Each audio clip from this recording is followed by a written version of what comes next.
If you don't want something on it, just take it off. Yo, yo, yo, yo.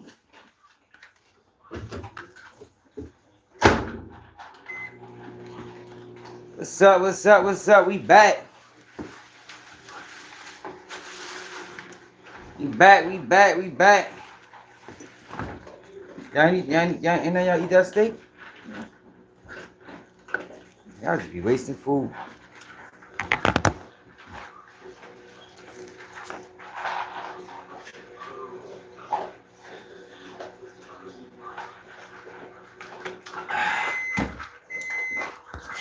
We back, we back, we back. Man, I get my good coffee. What's up, Nate?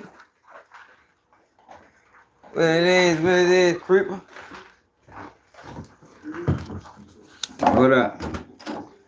Ready rock and roll like we always do. Like we always do around this time.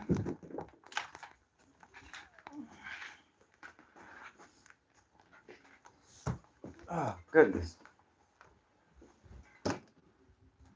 Oh, man, y'all. Hey, y'all, what's up with Keffe D? What's going on with Keffe D in the joint, man? That boy Keffe D bluffing. Ain't nothing wrong with that boy, man. That man Keffe D was getting busy in the joint. You heard me? Y'all knew that? They slapped Keffe D with new charges. We got Jamie Foxx son homeless.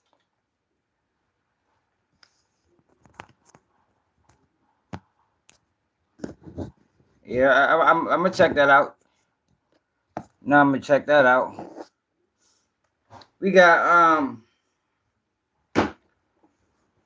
Jamie Foxx got a homeless son.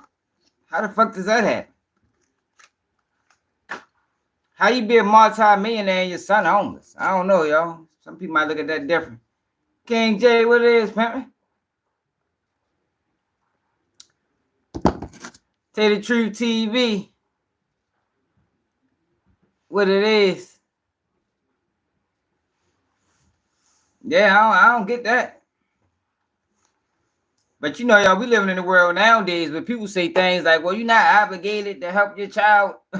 Like, it be some wild shit out here in this world, y'all, now, man. Now, don't get me wrong, kids do be crossing the line sometimes, but if you listen to his story, man, he said he ain't saying that, man, since he was a kid. So I don't know what the fuck could he have possibly done to deserve to get cut off. That's a little odd.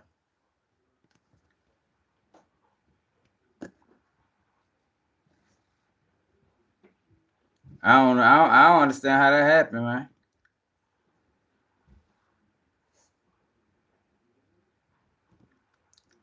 Yeah, but to cut him off, I don't know, yo. That's a bit much to me. I couldn't imagine. We're gonna hear from him.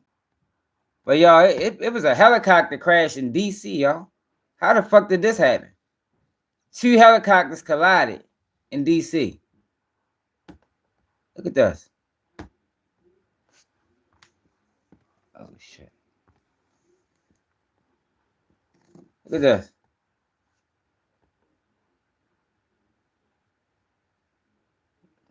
Oh, where the fuck y'all done go at?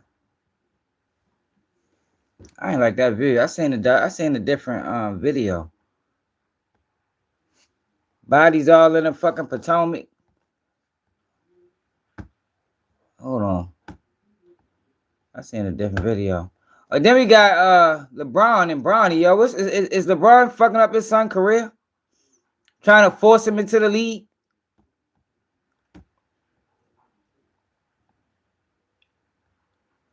Mid-air crash. You can't really see the other plane. I see something going up. Let's go to the news. Let's see what they're saying before we get to anything else.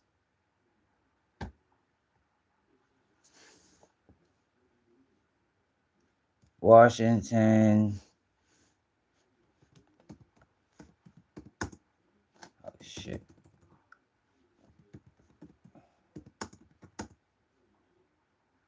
crash. Fuck.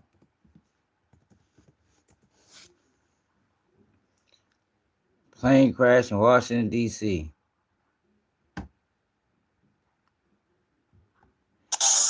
Hi, It said it was a mid-air crash. And I sensei, you coming.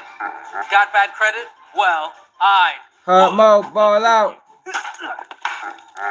We're chopping prices in half. And your business. I know it's a live video.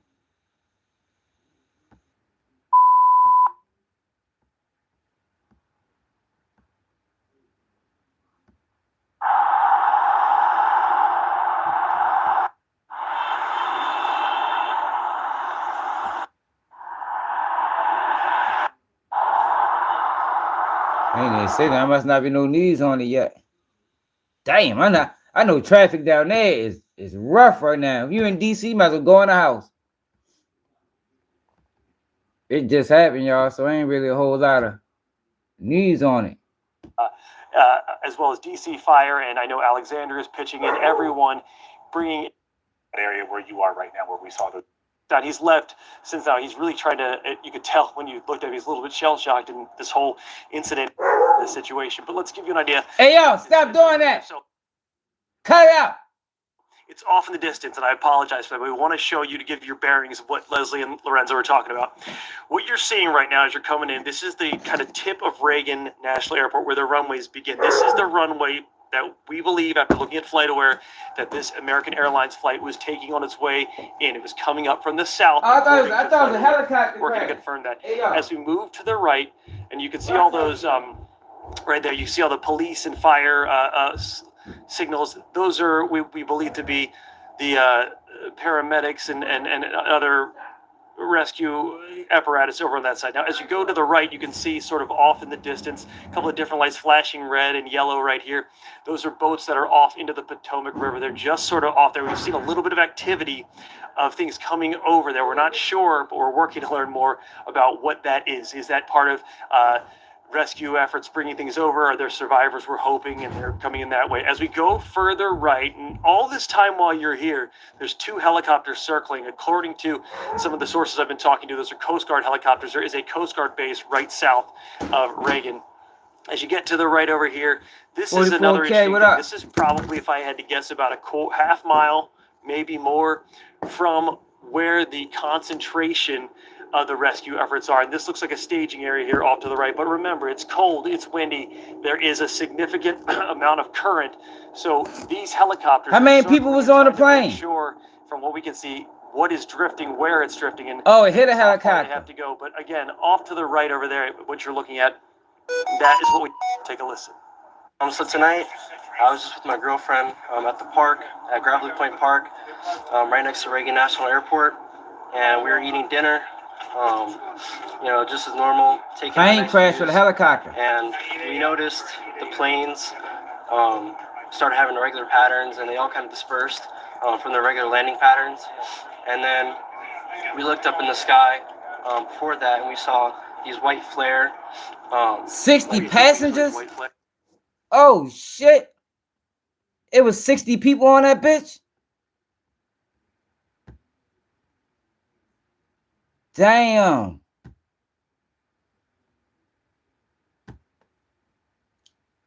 Washington, D.C. plane crash.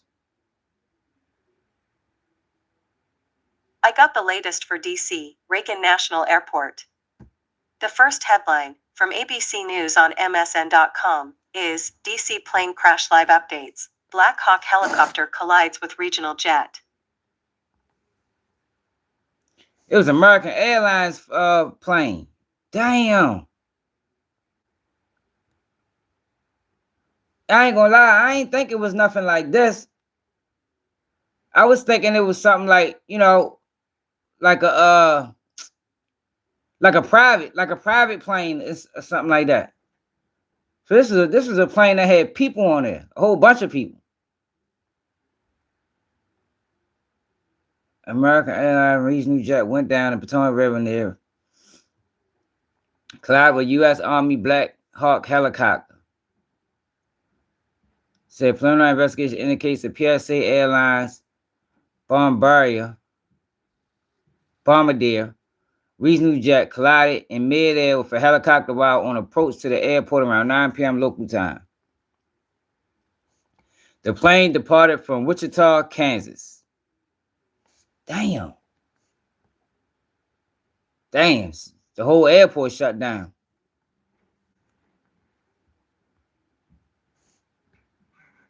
The airline confirmed that 60 passengers and 4 crew members were on board. Those who may have loved ones on the flight. Oh my gosh, yo, that's devastating. That's right next to home. Let me change the title on this video. Damn.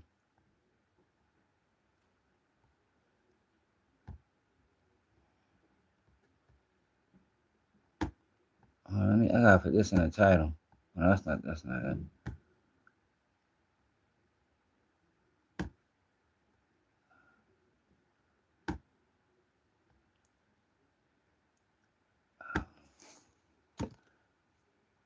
DC. Oh shit.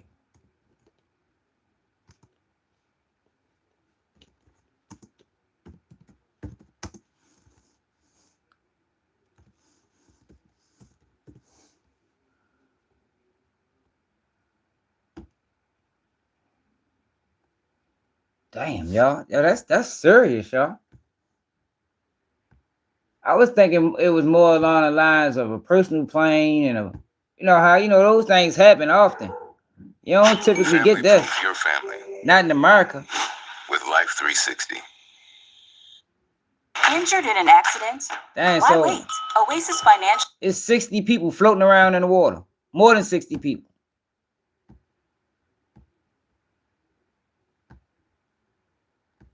Hold up. Let's go back to what the kid was talking about. All right, here we go. This is where we was at. And we looked up in the sky. Before that, Hell yeah, we that saw water these freezing. white flare. What do you think when you saw these white flares? We didn't think much of it. We thought they were like shooting stars. I don't know. I couldn't really explain it, but Hendrick, we didn't really ain't think nothing much funny, of it Hendrick. until we saw the fire trucks start going out to the tarmac and the police cars and the police boats. It was insane. It was really insane.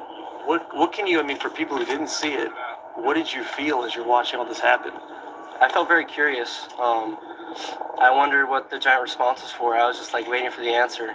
So I was very like on edge, trying to find out. And now have you kind of heard a little more about? We're kind of getting details coming out. What is it, to your understanding, that you've heard is what's going on? From my understanding, That's why you gotta know how to swim, yo. Swimming is very important, yo. That's a lifesaver. I be trying to teach my kids that they want to get in the pool and play. No, you gotta learn how to swim, man. Gotta learn how to swim. That is mandatory. Came into contact or had a crash with a military helicopter right before landing. So Who's telling you that? Was there any? I think it was released by the FAA. My question is, you were at Gravely Point. This has just changed the whole night. What do you think about all this as you're kind of standing here looking at all the response going on? I'm really just in awe. Of course, it's terrible what happened tonight, but I think that it's crazy that we got to. Yeah, you gotta know how to swim, yo. That's nice. You gotta know how to swim. Praying for all the people that are involved in this. So. Are you going through your head trying to think about what you saw now? You remember you seeing the flares? Yeah. You're kind of re-remembering it? Or? Yeah, I'm re-remembering the flares, and then shortly thereafter, all the police cars and fire trucks just started flooding on the tarmac and on the airport. Damn.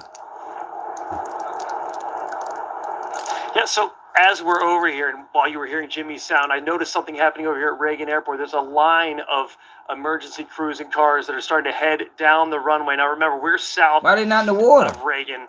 Your terminal is to your left, but what you're seeing is a long line, if you can see it right there, of what look like large emergency vehicles headed that way in a straight line towards the edge of the runway here on the south portion tip of Reagan. No doubt we've actually seen sort of where the crash happened, which is American Airlines. That's sort of drawn. That's one of the safest airlines. American Airlines. That ain't no Spirit.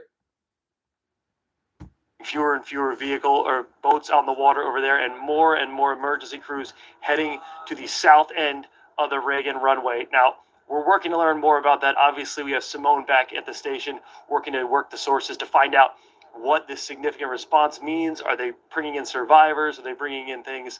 What is that? We're going to keep working around here, talking to folks, trying to get a general sense of, their understanding of what's going on here. But like I said, this is, it's a cold night. This is the worst nightmare. Yo, how does that happen though? A tragedy of epic. That got to be air traffic control. That's the air traffic control. How are they not supposed to be on the same path? But that was a military plane. I mean, military helicopter. We're just doing our best to figure out exactly how to make sense of what happened tonight on the Potomac. Back to you guys. Yeah, Matt, talking about that response you saw there on the banks of the river, typically... Yeah, for real. That's what I'm saying. How did that happen? Their training, they tell you, they sort of station these vehicles right along the river where they assume they may find some of these folks, so that if they do recover someone, rescue someone from the water, they can take them to that ambulance right away and get them the treatment they need. So okay. The rescue efforts seem to be centralized, centered on that area where you are right now, where we saw those ambulances. Yeah, and Matt, you also talked about the Coast Guard, and we're looking at a message from the Homeland Security Secretary Kristi Noem talking about how they are deploying. And when I say they, we, the United States, is deploying every available U.S. Coast Guard resource for these efforts here, and they are monitoring and stand ready to support the local first responders. This is a huge, not just tragedy for the city. Yet. It just happened, really y'all. A tragedy for this just the happened. nation. That 2 hours ago. On a cold night here, Wednesday night, this flight was expecting to land here in Washington, D.C. from Wichita, Kansas, probably with a crew on board that called this home, with 60 passengers coming here, perhaps for business, maybe for pleasure, maybe to see their families. They had no time to react and likely did not even realize. Damn, yo, that's fucked up, yo. Hey, this type of shit don't be happening over here, man. Damn. That's crazy. I hope some people survive, hopefully. Catastrophic situation that was about to unfold because of this mid-air collision with a Black Hawk helicopter. And we talked about this before. This is the moment of the flight where you think you're done. You're ready to land. You assume that all is good to go.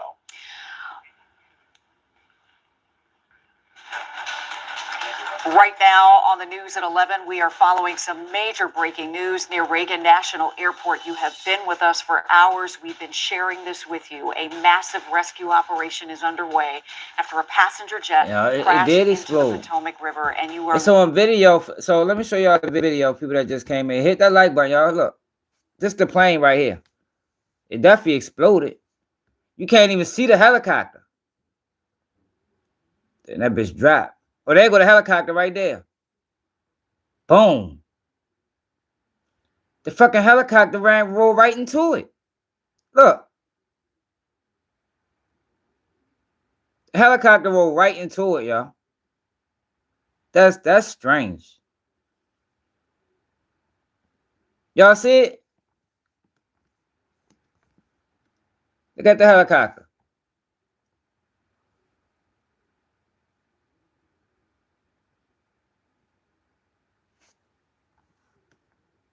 Damn.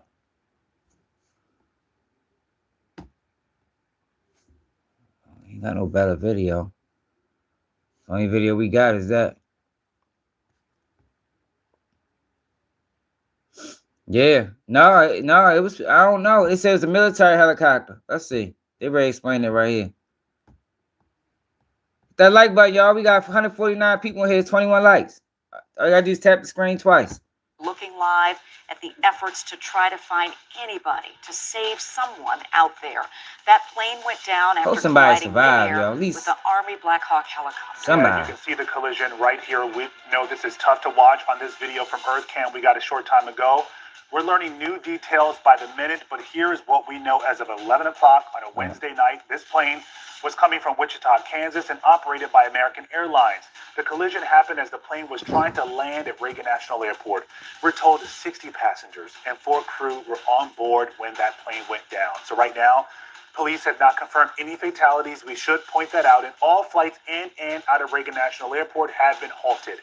Thank you for being here with us at 11 o'clock. I'm Lorenzo Hall. It has been a long night, and it is destined to be a very long one. I'm Leslie Foster. We've got team coverage for you as we work to piece together what happened here. Alexis Wainwright, Matt Gregory, and Larry Miller are all on this story for us tonight. It is all hands on deck here for us here at WUSA 9. Our Larry Miller is live at Reagan National Airport, where we know there are no flights coming in or going out. And there were quite an effort to get the people who were stuck there out of there and off on their way to Dulles Airport.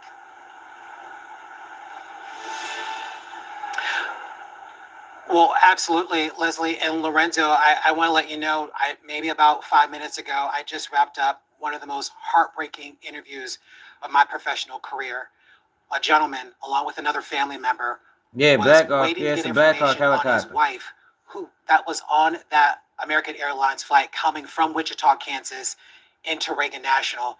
He showed me the text message, that the last one that he received from his 26-year-old wife, where she said that she was preparing to land in about 20 minutes. And that was the last message that he received from her.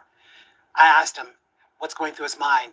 How is he feeling? And you can see him visibly shocked. Yeah, what about the family? You know, sometimes family be waiting at the airport for their luck, like, yo, oh my God, that is crazy, man. I could imagine be waiting at the airport for one of my family members and this happened. Around it in studio. Once you guys get that sound prepared, let me know and I'll certainly toss to it. But it was heartbreaking to hear what this man was going through. I asked him what sort of information had he received from the airline. He said nothing. Anything from investigators? Nothing. He said it wasn't until he looked on social media that he realized something had happened. Yeah, and you're he right. brought his way down here to the airport. We have that sound ready. Let's take a listen. I'm just praying that somebody's pulling her out of the river right now as we speak. That's all I can pray for. I'm just praying to God. When was the last time you spoke with her? She texted me that they were landing in 20 minutes. Can you show us a text message that you got from her?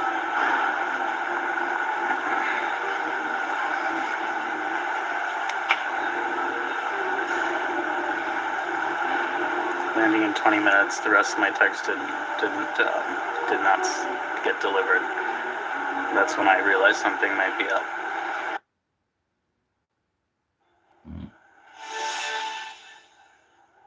That's a little odd. That's when he realized something might be up, when he didn't get a response from his wife who was on that plane. I asked him about his wife. He said that she went to Wichita, Kansas for work, and that she always had a fear of flying, that she never really was comfortable. And tonight he is waiting desperately for answers. He's by his phone trying to talk with anyone that could potentially give him some information. I told him the little bit of information that we had and provided that to him. But you saw him along with another family member pacing this terminal, Terminal 2, trying to get answers about his wife that was on that American Airlines flight. Guys. You know, that gentleman that you talked with reminds us that the plane crashed, but dreams crashed, hopes crashed, lives crashed. So much happened when that plane did not land on runway 33 like it was supposed to tonight. It's also a reminder that this is so paralyzing. You know, usually during disasters, during events like this, these emergency responses, you know, we're told to do something, to move and do something to respond, to help or protect yourself. But you're reminded there with Hamad that, you know, there's nothing you can do. You know, those search and rescue crews are out in the water right now, hopefully there to rescue Hamad's wife, and along with the other passengers who were on that plane at the time. But like a lot of folks, they just have to sit and wait. Yeah. It's so heartbreaking. Wasn't nobody on the helicopter? As he shared with you, his wife had a fear of flying. They're not even talking about the helicopter. Her worst nightmare, and the worst nightmare for so many people tonight. All right, we'll get back to you as soon as we get some more information, and as soon as you get some more information that you want to share. We're going to toss it over to our colleague Matt Gregory now. Yeah, Larry, thank you. Matt Gregory has been there out near Reagan National for most of the night. And Matt, what are you hearing? What are you seeing out there? That's what I'm thinking, Yeah, I because mean, they we're ain't seeing even a talking continued about changing talking dynamics about of the the person on rescue the efforts helicopter. here and the recovery efforts. And like Lorenzo and I, if you're just joining us, he and I were talking just earlier about sort of what this looks like right now. So let's give you an The idea of helicopter must how ain't this had rescue nobody effort on is it. going on and recovery effort. So what you're looking at to the left here, where you see the flashing lights, this is Reagan's runway, right, just off to the side, jutting out into the Potomac. Now, over the last 30 minutes or so, you see this concentration over on the left of your screen of lights. That's where we saw a majority for a little bit over there. Now it's coming over here to the right a bit. This is where we're seeing more and more. We saw a bunch of emergency apparatuses, ambulances, things heading in that direction. Lorenzo's right. One of the things that you're looking at on a recovery effort is to get the crews as close to the water as you can so they can immediately administer any sort of first aid. Obviously, temperatures in the water are near freezing. They're about 42. So hypothermia, any sort of this ain't that. This cold-related some American shit. medical issues, you're going to want to get them treatment right away. So we've seen a concentration right there of emergency crews heading that way over the last 30 minutes. We don't know what that means yet. I want to stress that. We just saw a line of them come, about 15, 20 vehicles heading in that direction. Now, as we get to the right, we move a little bit further down. This is where, when we were looking at flight aware earlier, this is where the plane crashed in the Potomac. It crashed into the Black Hawk helicopter, and as you can see over there, there's still a few crews and a few different boats, but the actual amount of rescue boats over there has drawn down significantly in the last hour or so, and off in the distance, there's the Coast Guard helicopters. It happened real fast. Like, let me show y'all for people that just came in. Like, it happened fast. It don't look like it looked like it was the helicopter fault. The helicopter come from over here and just run right into the plane. Look.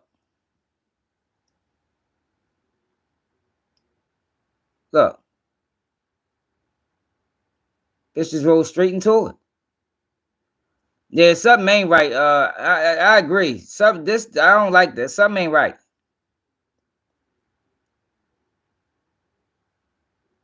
So the plane was landing coming from Kansas City, and a helicopter just went right into the bitch.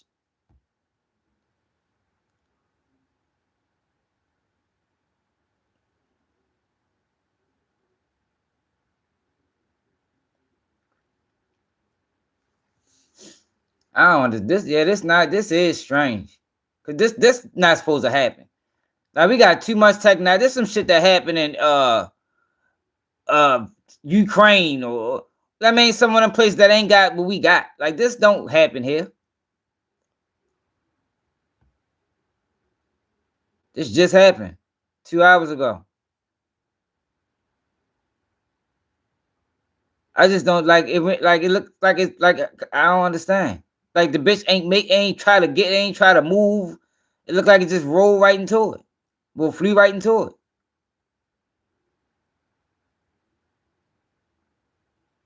Like, they're not even supposed to be on the same path.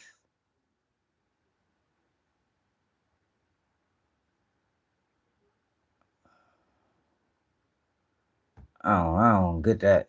I don't understand that. Let's go to another news coverage. Let's get from over here. See what else they got. Go to another news coverage. ABC 10. So let's go to ABC 10. I chose Wix for my business because of its massive scope for functionality and freedom of creation.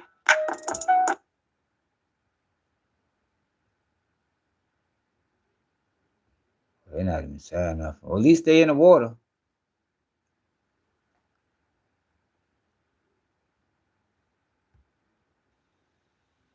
Damn.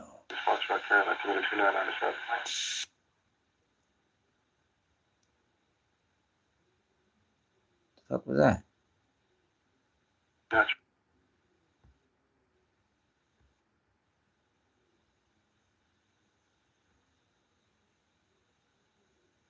Damn. That's crazy.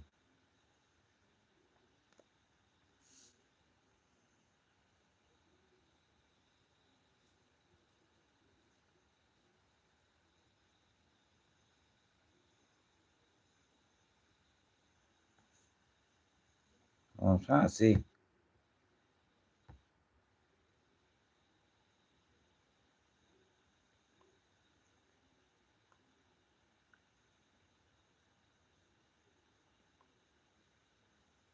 Yeah, I don't know. This strange, man. Oh, it gotta be some more coverage.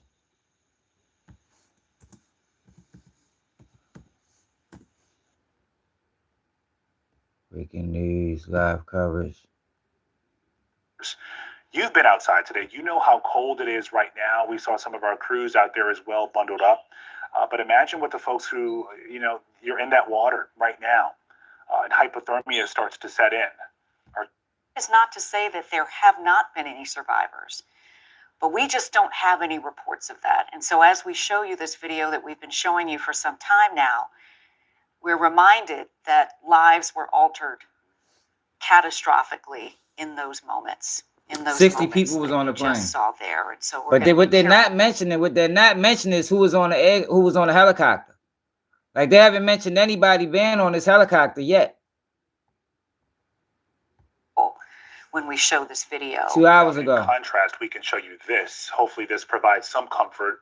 The number of folks who are out there right now trying to rescue those after this plane went down. Again, mid-air, you have a passenger Yeah, but who was on a helicopter? Along with that military helicopter going down shortly before 9 o'clock tonight. They're not even mentioning the helicopter. That white bus you see right there is a mass casualty ambulance. And so in the event, and we sure hope that there will be survivors, they will likely be transported in that particular vehicle there. Yeah, we to just the heard hospitals. From Hamad Raza, Larry Miller spoke with earlier at Reagan National, was waiting for his wife. He mentioned that last text message 20 minutes before she was set to land, saying, we're about to land. Again, this plane was set to land, and that's the point of the flight where you think you're okay. Exhale. Yeah, you exhale. We are almost there. We could have gone wrong. We have passed that moment, past that point. This why I don't be fucking with them planes, man. I ain't gonna lie. Every time I get on a plane, I go to sleep immediately. Like I couldn't tell you what a plane ride feel like. I goes to sleep on that bitch. I don't trust them. I don't.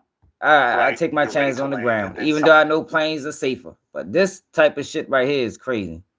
Something like this happens again. What happened is unclear. We just know that these two collided, that plane and the helicopter. But, if you've been in this area for a while, we talk so often about the dangers here at Reagan National Airport. We've had these close calls way too many times. We have been warned by political leaders saying, this airport cannot support more flights because what we see right here is bound to happen. Oh, okay. I see what this is. So it was already, this is fucked up, yo. So it was already rumblings about this airport. So now this is going to be the excuse to what? Expand the airport, make it bigger, shut it down. What are they going to do? Put some more money to it, expand it? Yo, if these people lost their life for this, yo, that'd be crazy, man. That'd be crazy. Let me run that back. Here at Reagan National Airport, we've had these close calls way too many times. We have been warned by political leaders saying, this airport cannot support more flights because what we see right here is bound to happen. And this is such a delicate dance there near Reagan National Airport. It's not a normal airport. You have Joint Base Anacostia Bowling right on the other side of the Potomac River. So not only are you dealing with that airport traffic going in and out at all hours of the day, you have that military base as well, these flights going in and out. It's also not in a rural area where there's a whole lot of room for error. You got to get to that runway and get to it quickly. We've been talking about the catastrophe in the sky tonight that unfolded over the waters of the Potomac River, where you see right now it is embarrassing. a frenetic search right now for any survivor that may have been on that 60 I don't think it's no accident even no one, especially after any of the three. Especially after they just said it been rumors that this airport can't support any more traffic. This sounds like an excuse to expand the airport. That's what this sounds like to me so far. An excuse to expand the airport or either shut it down or do something. That were on that Black Hawk helicopter that tragically collided midair just before that may have been on that 60-passenger plane, or any of the three that were on that Black Hawk helicopter that tragically collided midair just before that American Eagle flight was set to land. So it's 3 people at on the Reagan helicopter. National Airport, runway 33, where people like Hamad Raza were waiting for their loved ones. And the thing that has to be so hard for Hamad and so many other loved ones is just the wait, the agony of the wait for answers, the not knowing, and those last moments that you remember texting with a loved one or talking with a loved one, or surely there were other people This sound who may have fishy been to me, waiting y'all. for I'm loved gonna keep ones it to real, y'all. arrive This tonight, and they got I don't even like how the news is covering this. Like this sounds very strange. Strange. Like they dramatizing this shit way too much. Sounds strange. the worst possible news possible that this tragedy occurred. Yeah, and Hamad mentioned that he learned about this from social media. Look, they keep talking about it wasn't a Hamad. call, it wasn't, a police officer, not someone from the airlines. He more than likely It was 3 people on a helicopter. You just moments ago of that huge blast, and you look at that and you're still hopeful. We've been saying all night, we're hoping that they can rescue as many people as possible. But that's not the only issue they're dealing with. You're talking about time right now, and we heard from. So you say Black Hawks? Can Black Hawks? Let me see. They can be remotely operated. Can Black Hawk's helicopter be remotely operated? Capable of dynamic autonomous operation. According to MWRF.com, the U.S. Army's Black Hawk helicopter is capable of dynamic autonomous operation at a long distance from a control terminal using the Matrix Autonomous Control System from Sikorsky, a Lockheed Martin company. It enables receipt of remote mission commands in real time. Yo, I know they ain't. Yo, that's wild. That's wild. That's crazy.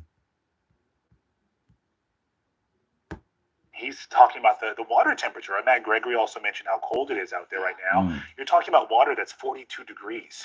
And it's been more than 2 hours. Exactly. More than 2.5 hours. So hypothermia is setting in. I believe you mentioned 30 minutes to an hour and a half. So we are well beyond that point. Reality is sinking in as we get into the hours upon hours point of this tragedy. And we just have to share that we know that some of you may be joining us with a heavy heart tonight because you may have loved ones on board Flight 5342, and you too are looking for information. And so what we have learned is that you can call American Airlines toll free. Here is the number. You ain't gonna get through to them motherfuckers. 1-800-679-8215. One more time. If you happen to be someone who is worried or you have a loved one on this flight, the number to call to reach American Airlines, toll free, is 800-679-8215. And again, this that is line gonna be busy as a motherfucker. You is not gonna get through to that line. We heard moments ago as well that a lot of these folks who were on the flight were our neighbors. Our neighbors. So sure, family members are going to be impacted by this as well, but we don't know who may have been on that flight. Entire communities are impacted by what we see here. Some of our neighbors are going to wake up tomorrow. Yeah, it's happening in D.C. With some 2 hours at 9 o'clock news about the people they love. Some of their colleagues that they worked with may not hear. Yeah, from we gotta find out. We gotta find out who was on this helicopter. We ain't gonna get no information tonight. By tomorrow. 60 passengers on board that plane from Wichita, Kansas. 2 pilots, 2 flight attendants, and 3 people on board that Black Hawk helicopter. But again, we have not seen any movement here at the site near the Frederick Douglass Memorial Bridge. We say that the plane originated in Wichita, Kansas, but we are reminded that many of the people on board this flight call this area home. So we are looking at an effort to save our neighbors, to save our community, to save our friends and loved ones. This is in D.C. D.C. It's an all-hands-on-deck operation. Reagan And International. we are all watching and hoping against hope that there will be some miracles It that was happen tonight Delta coming from Airlines. those frigid waters. Delta I think about Airlines that plane. moment. I can't help but think about the 26-year-old Hamad's wife, who was there. There are, 66 See, others. I don't be like her. trusting These are stuff like humans, this, y'all. folks who Because were one just thing I on know about this country, if they need something done, man, they'll knock some people off to get it done, man. I know people don't like to hear that shit, but that's just the reality of it. They'll knock some people off. It sounds like they want to expand this airport. Just like in Baltimore when the bridge collapsed, that bridge, they wanted to expand that bridge. They wanted to make that bridge higher. Now then it just collapsed. A motherfucking boat hits a goddamn cargo ship hit the goddamn bridge, killed 6 people in the middle of the night. You got 1,000 boats go under that bridge daily for years, for decades, and then all of a sudden a boat just runs smack into the middle of the bridge. Now you got this situation where it was issues with this airlines. So they couldn't control more traffic. Now you got a situation like this. I don't know. This screams suspect to me. this flight. As we've said before, you may have been here on a business trip. You may have been returning home. You may have been visiting. And I don't like how the news is covering it. Who knows why? Like they're covering it like they got more information. Like we don't even know nothing. Like they dramatizing it too much. Like it's a story. I don't know, y'all. That's just I don't know. Maybe I'm looking too far into it. But those are a lot of folks that we're hoping we'll be able to return home in some capacity tonight. But we can rest assured, based on what we've been showing you for more than 2.5 hours now. No, it's definitely Delta top of the line. That's what I'm saying. So for this to be a Delta plane that crashed, like that makes it even more strange. Who are out there trying to save these folks from a number of jurisdictions. And there are plenty here in our region. I guess that is the bright spot of all of this. You have so many resources. The U.S. Coast Guard we see out there, D.C. Fire and EMS, Alexandria Police are also and it's going to right D.C. now. Prince George's County Police. So it's a lot of important people in D.C. trying to recover, trying to rescue as many people as possible. And also, as Les mentioned, we saw this huge explosion in the sky. So they're going to have to find that debris as well. I ain't say it was Delta fault. What went wrong here? What went wrong here? That's the question everyone has. But right now, the central focus is on getting to. All right, my bad. American Airlines. Thanks, Shy. Yeah, we're gonna. Wasn't Delta, y'all. American Airlines. Care of there, Les, but that's still a good. That's still a good. The work is underway. This feverish effort to try and get this all taken care of. Not only were we looking at that huge explosion in the sky that so many of you have seen on social media after folks American Airlines emergency responders at around 8:53 tonight, when that helicopter and that passenger jet out of Wichita, Kansas collided. But once it did, the other factor is what you're looking at right there. Yes, it is incredibly dark. That is making this effort much more complicated for these first responders to try and locate folks, but also the frigid waters.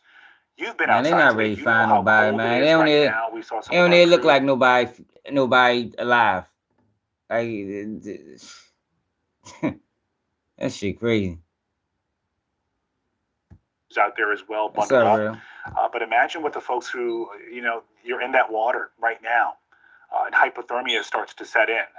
Our chief, Topper Shutt, he told us these waters a moment ago, again, 42 degrees. So they're working against that clock to try and rescue those folks. This effort is underway to find those folks, but also to figure out what went wrong. That is going to be a conversation that we know is happening right now.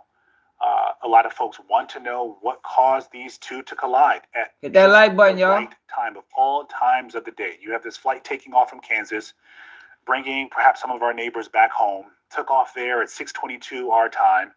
Was supposed to land at Reagan National Airport at shortly before 9 o'clock tonight. We heard a while back. This is happening. You have this Black Hawk helicopter out of Fort Belvoir, Virginia. Joint Base Anacostia Bowling is right there next to the airport. It may have been trying to land there. It may have had another destination elsewhere in the region. But those two collided shortly before 9 o'clock, changing so many lives. Hey Bob, I ain't calling it fake, impacted, but just but it might be something else going on here and what will be the end result. We've been telling you before. This issue we've talked about so often. We've been warned about the potential for this sort of issue. So see, 60 it hurts people. even more to watch this play 60 out. people on the plane, 3 people on the helicopter. You know, these close calls. But we just found out. For years now. We just found out that the Black Hawk can fly remotely. It don't have to be. And then you look at the video. It rides right into the bitch. Look, ride right into it. Didn't try to move. Didn't do nothing. Just roll right into the fucking plane. Look. And they always give it this grainy ass video footage. Good as technology is, this the footage we got.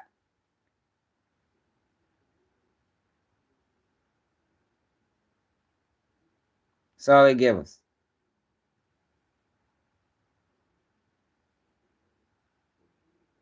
Look, like that shit look intentional, man. Yeah. No, that's what I was saying, Edward. I don't think it was fake. But it definitely could be something else. It probably really is people on that plane. I don't know about that helicopter though. You find out that bitch can fly remotely. It might not be nobody on that bitch. It's a damn shame you can't trust nothing no more, man. You can't trust nothing these people say. Because we know it's all about greed, y'all. Then you find out the issues with the airport.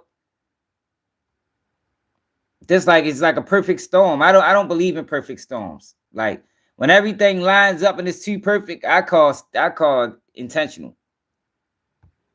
And after each one, we say, thank goodness this, this didn't end the way, it could have ended. Thankfully, the folks on that plane A are okay. Thankfully, the folks on plane B are okay. And as they talked about adding more flights out of Reagan, we've also been reminded of just how delicate of an area this is, because yes, you do have a fully functioning airport there. Lots of folks landing in and out of Reagan National, or taking off, landing from Reagan National Airport all hours of the day, and you have a military base right across. So again, a delicate dance trying to make sure this all works out. At the time, we told you the big issue was air traffic controllers. There just weren't enough. So we are not sure if that was an issue here, but communication clearly went wrong somewhere, because considering our airspace and here in the United States, they got this in the corner. Flying is supposed to be safe. We expect to take off. We expect to land safely, and that did not happen today. So we have to figure out what went wrong as the rescue efforts continue right there along the Potomac River. All right, we want to bring in now our Eric Flack, who has more. I see, Eric, you're monitoring Flight Radar 24, so you have more on the flight path of this American Airlines jet. Yeah, that's right, Zoe. We're trying to get as much information as we can from verified sources to make sure we bring you the most accurate information. This is a source called Flight Radar 24. It is verified, so we do know that the information we're about to bring you is accurate and true. Now, this, as you mentioned, is the flight path. Let's take it right there from that flight taking off from Wichita, coming straight across the country, across Louisville, straight down to Washington, D.C., where it was supposed to land just a couple hours ago. Here's a closer look at what happened as that American Airlines flight A5 I don't like flying either, Charlene. made its final descent into Reagan Washington National Airport. That's it right there. This comes from a service called ADSB. That's a service. They crowdsource receivers and pick up signals from aircraft, and they track their position. What's really real? What's going on out there, man? These are verified information of where this flight was descending, probably at about 1,600 feet per minute as it approached Washington Reagan National Airport.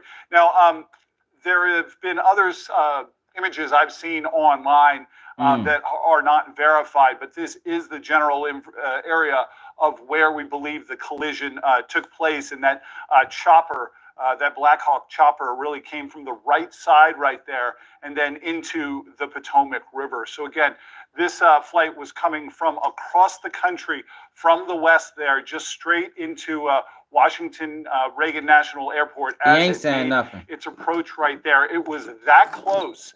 Really, just I don't think so really, either, Trap. from the runway before it was about to land, probably just seconds before it was about to land at the time of Yo, we got impact. too much And tech. we've seen those. We got too much technology for stuff like this to happen. Like, we ain't talking about a plane running out of gas. We talking about a helicopter going flying right into a plane. Like, it's no, I can't believe that happened. It's no way, man. Not in 2025. Not in 2025, man. We got way too much technology. Awful images of that fiery crash into the Potomac River and those two aircraft, we now believe both in the Potomac River. So we are continuing to get more information. One of the biggest questions is going to be how much communication there was right here between this American Airlines craft, that chopper, Black Hawk helicopter, and tower control, air traffic control at Washington National Airport. I've talked to a couple of different experts who say, and quite obviously, there has to be a ton of communication in normal circumstances that's going on between any sort of aircraft that are in the air, particularly, and air traffic control. We've talked about the near misses. There was no, it was nighttime, it was dark.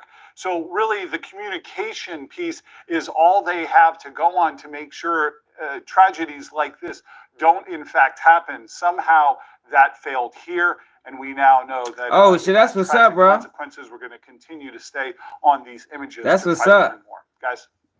A lot to figure out here. Hey, thank you. Hey, that's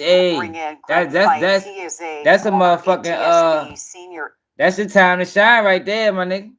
Straight up. Air that's the safety time to shine. investigator. And Greg, we know you've been following this closely. You sadly have had quite a bit of experience on these kinds of investigations. What's happening right now in these hours right after this kind of tragedy occurs? Well, besides, of course, what we see on TV with the search and rescue operation going on, investigators are really bringing the process of investigation together. The NTSB in conjunction with the FAA, and then parties that will be assigned by the NTSB to assist in the investigation, which will include the military. It don't look like the plane fault. It's the helicopter. The helicopter just went right into it. Like, it didn't seem like it tried to. Look, it just went right into it. It don't seem like it tried to make any maneuvers or nothing.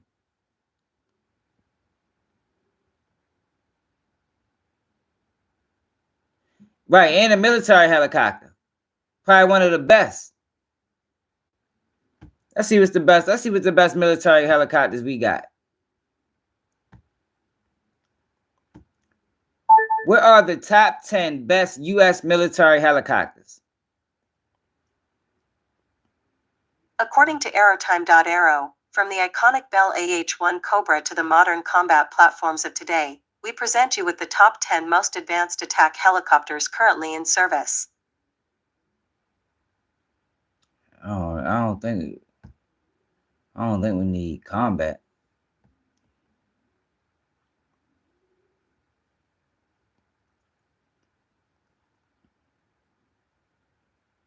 Sea King.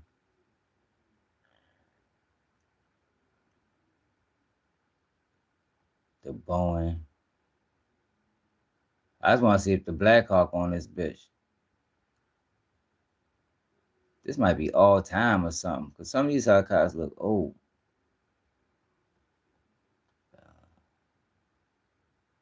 Here go a Black Hawk. See, but this is an old helicopter. We're not in the right place.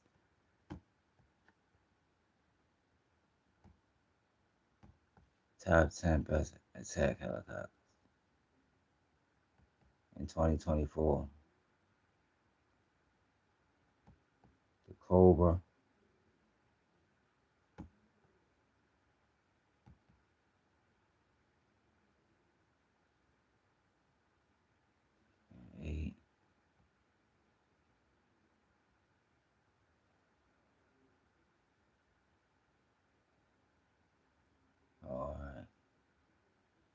Oh, so it ain't 1 hour. It ain't 1 hour best. All right, y'all. We probably gonna get no more information out of this. Who are going to participate in the process are beginning not only to come together, but initial information is being collected or at least secured, because there is volatile evidence that can disappear, especially electronic and that kind of thing. So the process of investigation has already started, even though search and rescue is still going on. And video and trying to get a handle on at least some preliminary information, radio communications, radar data, that can start to give investigators at least an idea, a pathway for the investigation. Yeah, and Greg, with that radio communication and flight data, how quickly should they have some idea of what may have gone wrong here? Are we talking just a couple of minutes, a couple of hours? When you look at the investigative process, unfortunately, we live in a society of instant gratification. We want to know now. The problem is that while things are obvious as far as evidence and radio communication and radar data, you have to understand what the backstory is. What was going on? I mean, there's a lot of questions to be asked. This was a military training flight. So were they in constant communication? Of course, they were probably talking to the tower controllers at Reagan National Airport. They were given instruction, they lifted off or may have been transiting through the area. Where they say Were they that? have night vision goggles? Did that restrict their vision? So now you have the military side. The commercial side, you have this RJ who basically, I pulled some data and Where you see that at, like they Cash? were already established on final, and we're at an altitude of about 400 feet above the ground when the collision occurred.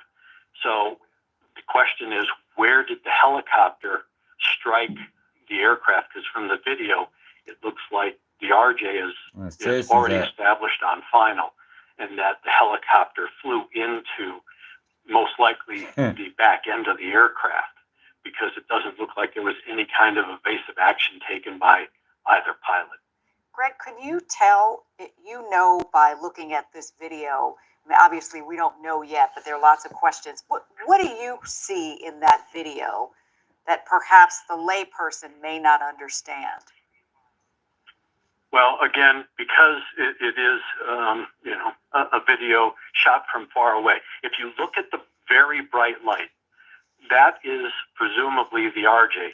When you're on approach coming into any airport, in this case, Washington National, you have all of your landing lights on. That's for visibility, especially at night. So when you look out, you know that, okay, there's an aircraft, rather than just trying to see the red and white position and yellow, the red, white, and green position lights. So you have the landing lights on. The brighter light is presumably the RJ. The smaller light, that's why I ain't paying no mind, eh? Looks like a strobe, is presumably the Black Hawk helicopter. And you can see that there is no evasive action. It doesn't look like there's a change in position of the Black Hawk, and there definitely isn't a change in position of the regional jet. Now, there is some preliminary air traffic control chatter, radio communications that somebody has pulled down and sent to me. It hasn't been validated. See, why they always look? Why they give us this image so clear, and then as soon as it get to the crash, it just get grainy as a motherfucker. Look, hold on, let me go back a little bit more. Look how clear this is, and then it get grainy. Oh shit! I gotta go back a little bit more. It hasn't been validated. Then they give us the grainy footage. Of the Black Hawk, and there definitely isn't a change in position of the regional jet. Now, there is some preliminary air traffic look how clear this is. Chatter, radio communications. And then they give us this. Somebody has pulled down and sent to me. It hasn't been validated. That's the same plane that was just flying off. Like maybe the military aircraft pilots were told to pass behind the regional jet. If that is true, then the question is, how did they? Yes, it can, real. Don't lose your money. You already owe me some money. We already looked it up. Black Hawks can be flown remotely. We already looked it up. You late. Really misjudge their position relative to the regional jet, and were they wearing night vision goggles? What was their purpose and mission? Where were they looking? All of these are going to be questions that hopefully can get answered either from the we're gonna be broke fuck right. We'll keep it G News channel. We keep trying to throw frivolous bets on the regional jet, and then through air traffic control communications in general. Hey, Greg, just a quick follow-up to what you just shared with us. Based on what we're seeing and what you just said, it does not sound like that the pilots of that regional jet had a lot of time to react. Hey, appreciate it, Reza, for the $5 cash app. Appreciate it, bro. After all of the search and rescue activities are done and victim recovery is conducted, the next step is wreckage recovery and trying to understand collision angles. How did each aircraft, what position they were in at the time of the collision?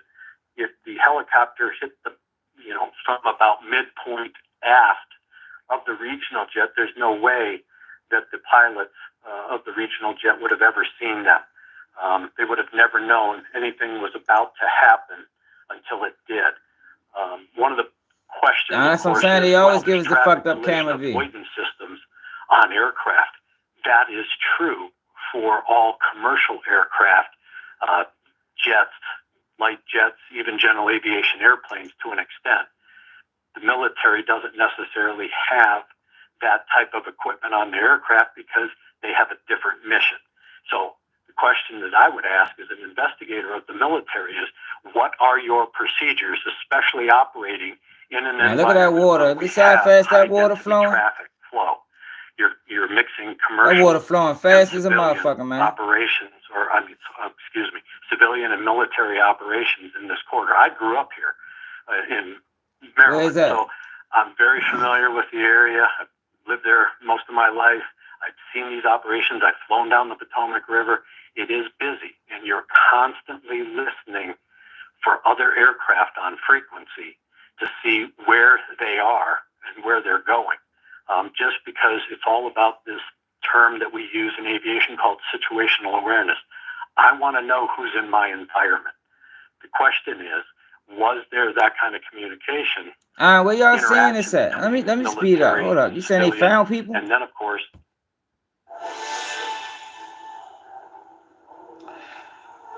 he told us that his wife had a fear of flying and had for some time, that she went.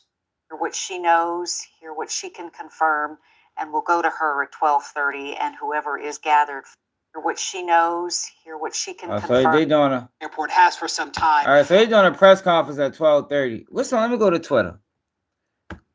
Like y'all over here, the news ain't saying shit.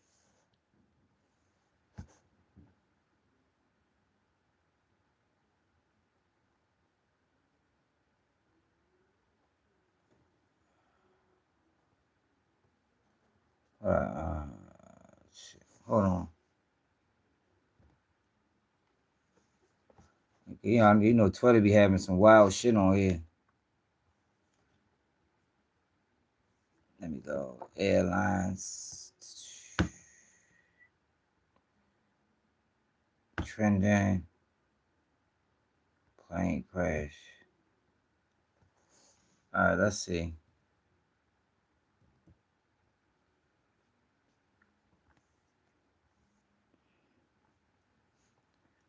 Breaking news, 4 survivors have been located by rescue crew following a collision.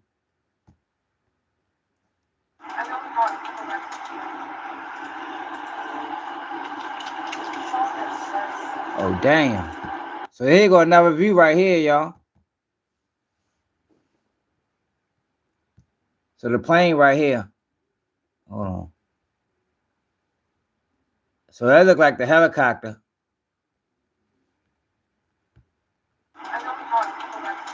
Yeah, that's the helicopter right here. Damn. Yeah, but I see people saying it, but we don't know if these 4 survivors have been located. Hopefully more people are alive. Yeah, but like they're not confirming none of this stuff.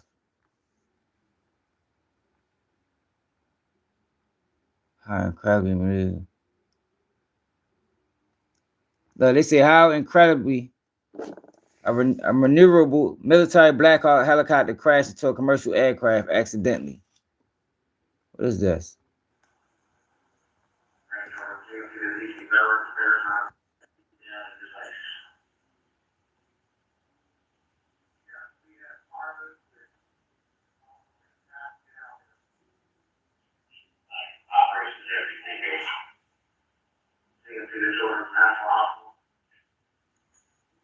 I guess this the plane, this the helicopter.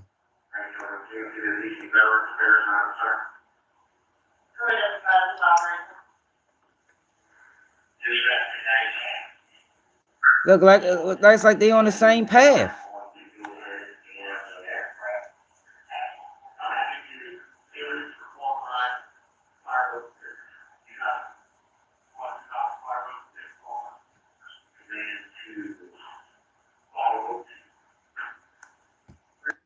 It's like they on the exact same path, y'all.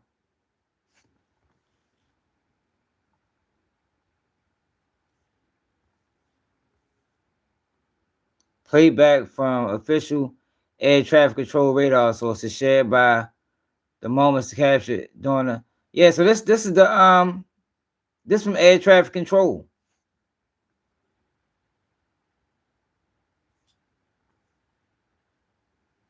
Audio. Let's see what this audio say. Oh shit.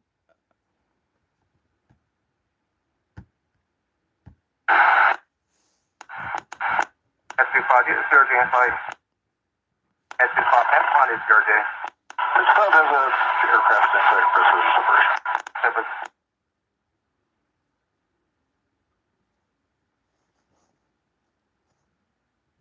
Damn, what the fuck happened?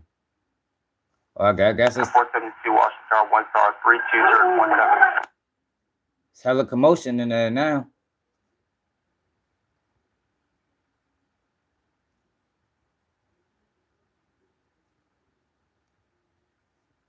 That's it. 472. American 3130, go around, turn left in 250, climb maintain 3000. So what is that? What did we just listen to? 25, get the surgery in flight. Can we hear asking Black Hawk? Audio. All right, so this what this was, y'all. This is audio of air traffic control. Can be heard asking the Black Hawk, Pat 25, if it has the American Airlines CRJ 700 in sight. Moments later, the two aircrafts collide and crash to the Potomac River. Audible gas can be heard in air traffic control. All right, so let's listen to that. So now we know what we're listening to. Let's do that again.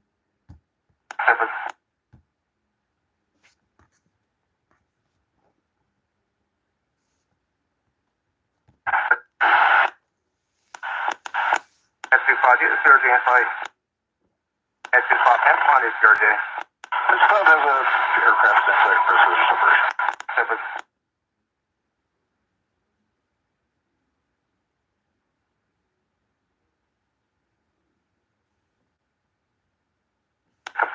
Washington, 1 star, 32017. You hear commotion in the background.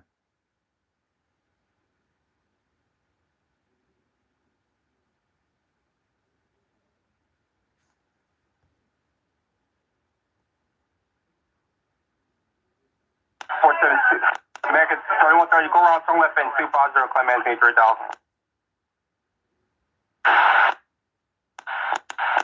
S25, get the surgery in flight. He said it was in. S25, M1 is your day.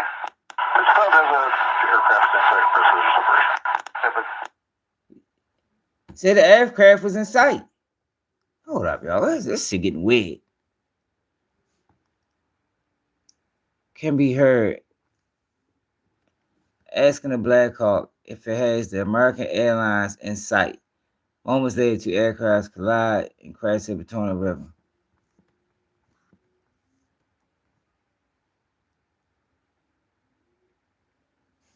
Visual separation. That means that he is affirming seeing the plane and will himself work to avoid it.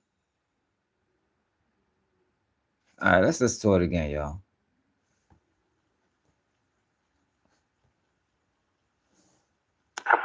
Washington Star 1 Star 32017.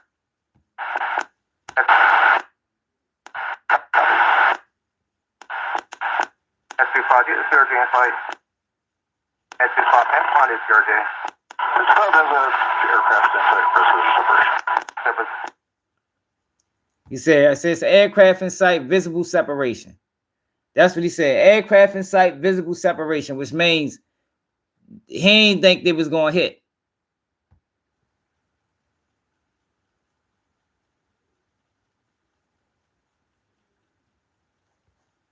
Support 72 Washington Star 1 Star 32017.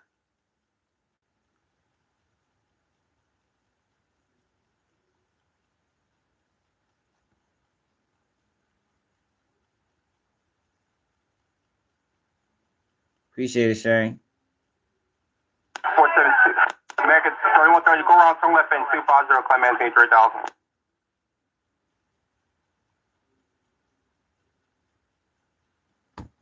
Let's see what else they got on here.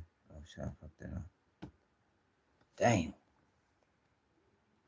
All right, we seen that video. Everybody seen this video?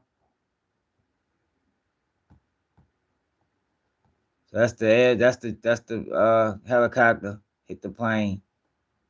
And there we have it. Damn.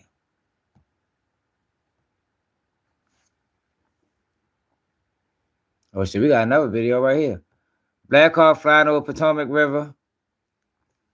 Casually running into an airplane. New dash cam footage captured the moment the military. All right, so dash cam footage captured it too.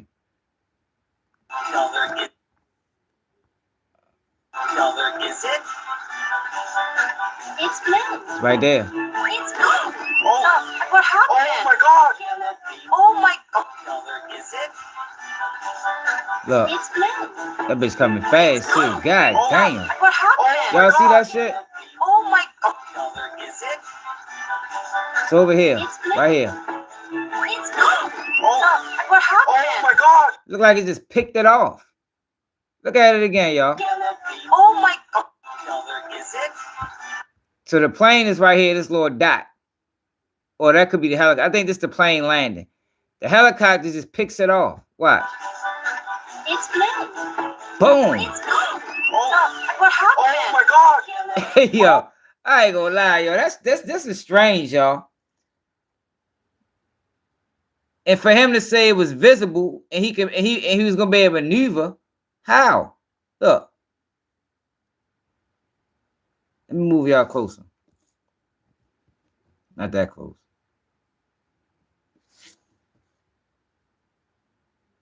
All right, so you see the helicopter coming. Helicopter coming. I mean, the plane coming. Look like it's landing. And that bitch just runs straight into it. Boom.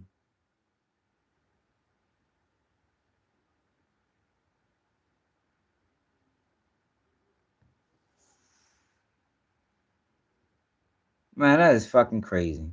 Ain't no fucking way. I'm sorry, y'all. This is America, y'all. Ain't no way. Oh my God. Oh my God. Is it?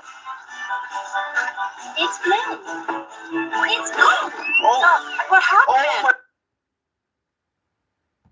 No, but we just heard on air traffic control, the helicopter said he can go under it or go around it. The helicopter said that they was going to be able to go around it.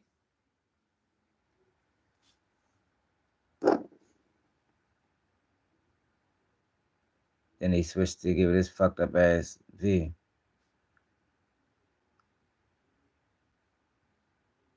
Oh, there it go. It happened right there.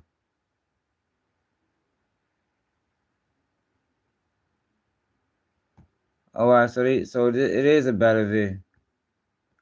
Look. Hold on. All right, so look, it's right here. So this plane is coming up. And the accident is right here. Watch. Bam. The plane landing and just get hit by the helicopter.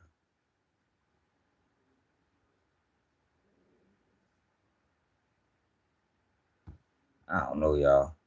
I ain't gonna lie, y'all. Yeah, we gotta move on, y'all. I ain't gonna lie, y'all. This a little wild. It's a little wild. What is this? Fire command. The accident happened in the river. Both the helicopter and the plane crashed in the river. It's east of the approach end of runway 33. It was probably out in the middle of the river. I just saw a fireball and then it was just gone. So I haven't seen anything since they hit the river, but it was a CRJ and a helicopter that hit. I would say maybe a half mile off the approach end of 33. Half mile. Now it's Tom pointed. Fire command. A half mile. What is this? Fire command. The accident happened in the river. Both the helicopter and the plane crashed in the river. It's east of the approach end of runway 33. Is the airfield closed? Yes, the airfield is closed. The airfield is closed. Runways as well? Yes, all runways are closed. Nobody's landing. No one's moving at all. And we have clearance across all taxiways, correct? Yes, you have clearance through the whole field, all taxiways and runways.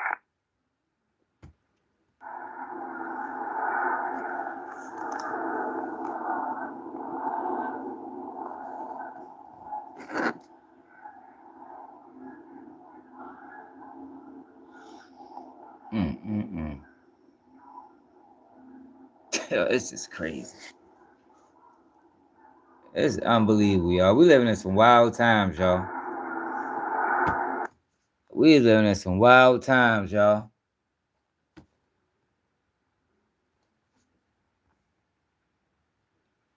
Donald Trump, I've been fully briefed on a terrible accident which took place at Reagan. My God, rest soul. Thank you for the incredible work being done by first responders. I'm monitoring the situation. We'll provide more details.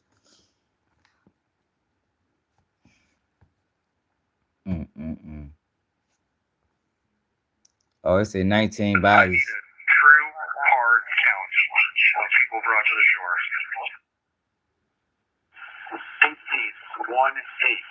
18 bodies. And we're certain of this number. Not yet. Check and triple check. EMS branch for EMS 201. 201, go.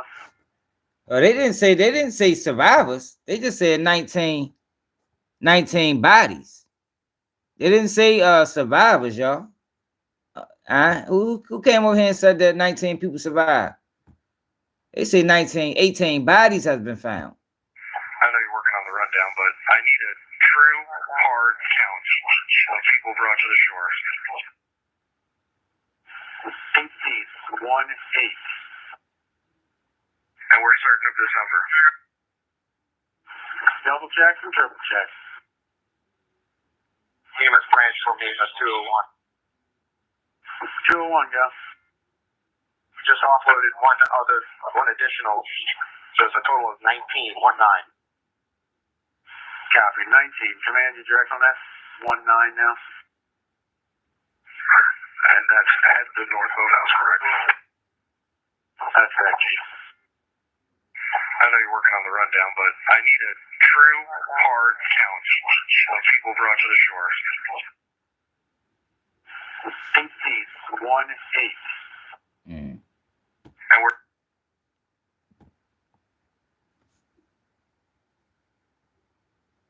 damn.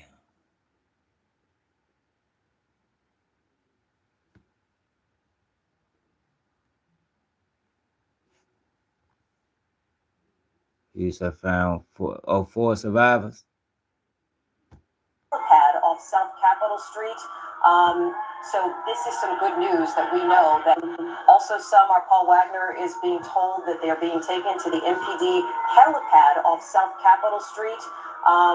So this is some good news that we know that those first responders are finding survivors there in those waters. I mean, considering the fact that we saw the images from Earth Cam of what looked like a fireball in the air when this American Eagle flight from Wichita, Kansas, as you're looking here, we're going to show it to you again, This American Eagle flight from Wichita, Kansas was supposed to land at Reagan National before 9, and witnesses reported seeing this fireball, and you can see it going into the Potomac River. Imagine surviving that.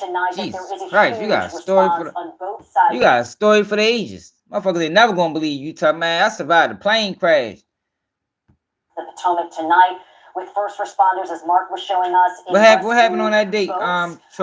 Trying to navigate these dark waters in a difficult situation because of the unknown, but now news that there are 4 victims being taken to the North Boathouse Fire Station, and that's where any more victims who are recovered will be sent there.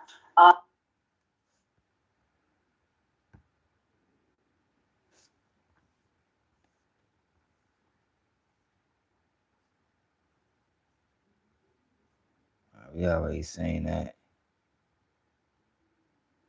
John Scott, licensed pilot. Reagan National is talking to the helicopter crew. It had a call sign of PAT 25.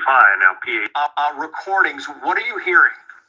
Well, it's, and I think you alluded to it earlier, Trace, but air traffic control at Reagan National is talking to the helicopter crew. It had a call sign of PAT 25. Now, PAT stands for Priority Air Transport. Fort Belvoir there, where this helicopter was apparently based or flying out of, handles the, as I said in an earlier report, handles the Secretary of Defense flights, handles the Secretary of the Army flights on choppers.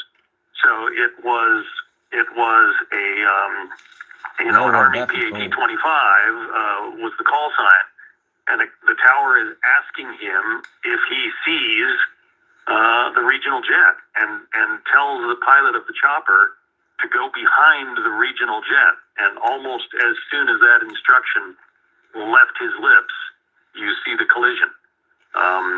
It appears to me, from looking at the flight radar track, that the jet was lined up with runway 33 on final approach, and from the pilot's perspective of that American Airlines jet, everything was probably normal.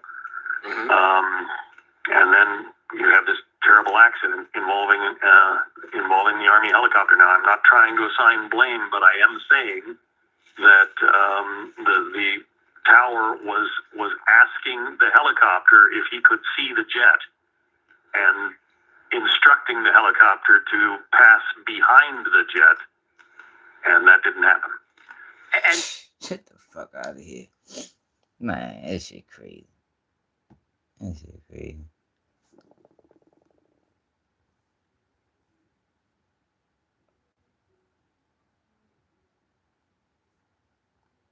We heard this already, right? Yeah, we right there. Oh my God. Sorry. I don't know if you caught earlier what happened, but there was a collision on the approach in the 3-3. We're going to be shutting down operations for the indefinite future. If you want to go back to the gate. Yeah, we witnessed the whole thing and we need the information from us.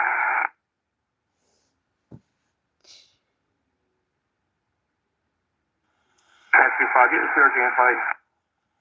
Pass 25, pass behind the CRJ. Pass behind. Direct 472, walk star, 1 star, 3 17. Oh yeah, he couldn't pass behind that bitch. Damn. All right, y'all. We'll come back to this. What time is it? They doing a press conference soon. 12:30. They're supposed to be doing a press conference. They fuck around and be late. So yeah, we ready. We're gonna come back to this, and we're gonna go into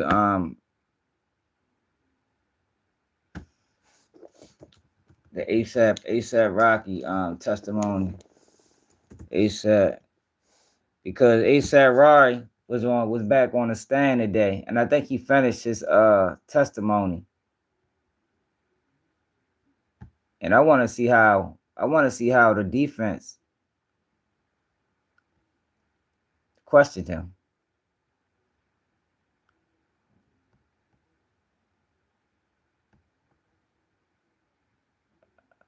I don't want to hear them. I want the whole thing. Fuck, I don't hear what they gotta say. Here you go. Day 3. We're gonna get back to that. We still got a program we gotta run.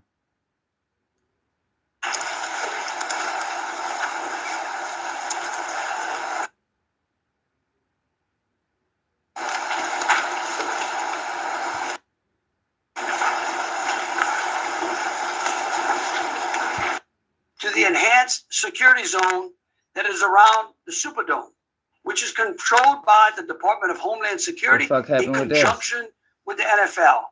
It's important for the public to understand that there are two different enhanced security zones. The shooting, correct? Yeah, so pretty much I just wanted to wait for my lawyer. That's just a yes or no. Oh, yes. Thank you. Okay. Now, when you reported this to the police, how did you do that? Alrighty, Did you call 911? Did you call some of the station? Did you go to the station? No, we just walked in. Oh, do you remember which police station you walked into? It was Hollywood, or like, I know it was, Hollywood police station. I don't really remember. And was there a police officer at the front desk that you talked to? Yes. You gotta support the channel, alright? Did you tell that police officer? Support the channel. Hit the cash app at the bottom. I'll make your name blue. I did. After you talked to that police officer, did you talk to another police officer from that same station after him? I don't remember. Okay. Ultimately, did you meet with? I talked with so many people, like the lawyers, like with everything. It was just, I don't remember. That's what I'm trying to. Now the deal off the table. So for people that don't know what's going on, basically, let me catch y'all up. This is ASAP Relly. He's testifying against ASAP Rocky because ASAP Rocky posed a shot at him. Now, it's a lot of discrepancies in the case because when the police got called to the scene, they didn't find any evidence that a shooting took place, even though police was called there for a shooting. They didn't find no shell cases. So he goes back and finds the shell cases and takes them to the police. Now, you know, that breaks the chain of command or whatever you call it. The evidence is supposed to go through a certain type of process. You're not supposed to touch evidence on the scene. What he supposed to have done was call the police to the scene and let the police do their investigation. So he kind of messed the case up. But at the same time, he's still testifying, and the shooting is on video. Now, what the defense is saying that ASAP Rocky had a starter pistol. He had a prop gun. It didn't shoot bullets, which is a wild thing, you know, but that's what they're saying. You know, it's up for the jury to believe it or not. And also, ASAP Rocky was given a plea deal, offered a plea deal for 6 months. He turned it down. Now, if he gets found guilty, he's facing 24 years in prison. And these are guys that was friends for 19 years. Now, you let him tell it, ASAP was jealous of him. You let ASAP tell it, he probably say Relly was jealous of him. But this is a wild situation that you typically don't see from friends. But here we are. So you talked to a police officer at the station. Did you then talk to a detective? I think a detective came out because once I handed him the bullets, I think that's, and he seen the lawyer I was with, I think that's when he took it serious and like had somebody come out. I think I remember clearly. Did you later talk to another set of detectives after that first? If that like button, y'all get to 100 likes. So you should be at 200 likes by now. Is it fair to say you talked to a number of people about this incident from the police department? Yes. Okay. Did all of those conversations that you're talking about so far occur before you watched the surveillance video in this case? Yeah, before I watched it. So, have you seen the surveillance video when you walked into the Hollywood police station to talk to the officer at the desk? No, I didn't see no video. When the detective from the Hollywood station called you, had you seen the video at that point? I think they called me into LA. I forgot when to identify. I think it was like seriously like 8 months later or 7 months. I don't remember. It was a long time. So was it police officers that showed you the video for the first time? Yeah, they did. Okay. But have you already told what had happened before watching the video? Yeah, yes. As you sit here right now, do you remember the date that you first saw the video? No. And the video Now, I want to see. First, do you remember what was in the video that you watched?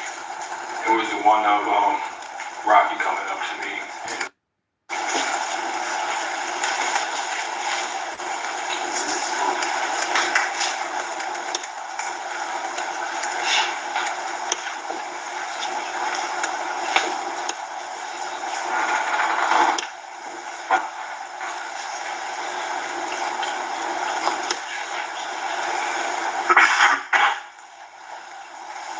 Hell no, Lord. You funny as shit.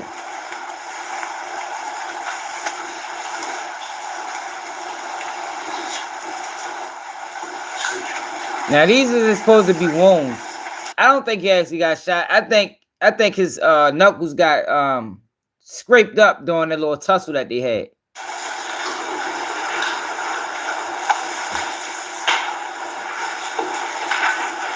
To show you, what I just marked as 18.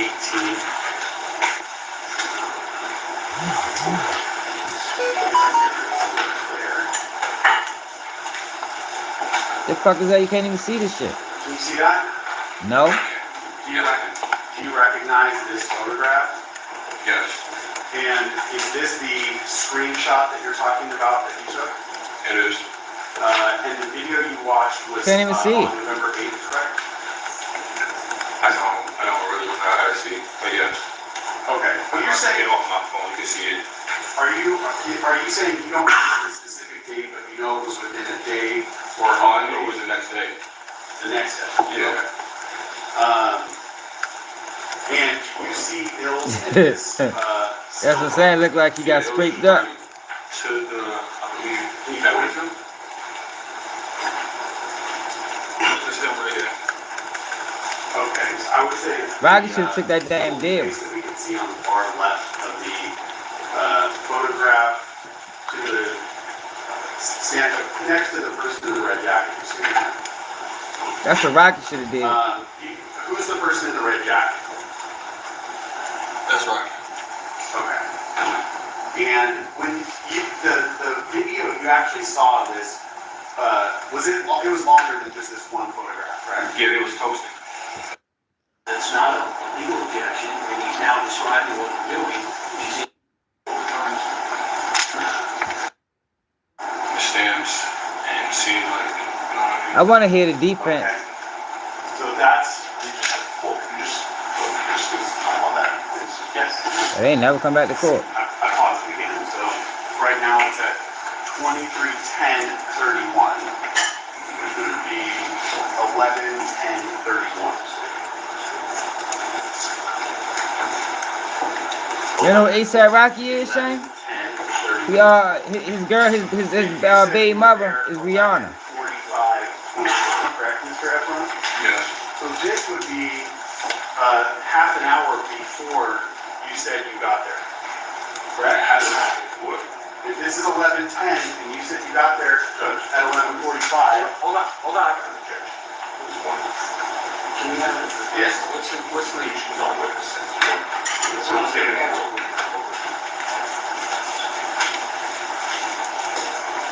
Wait, you say what now? Say that again?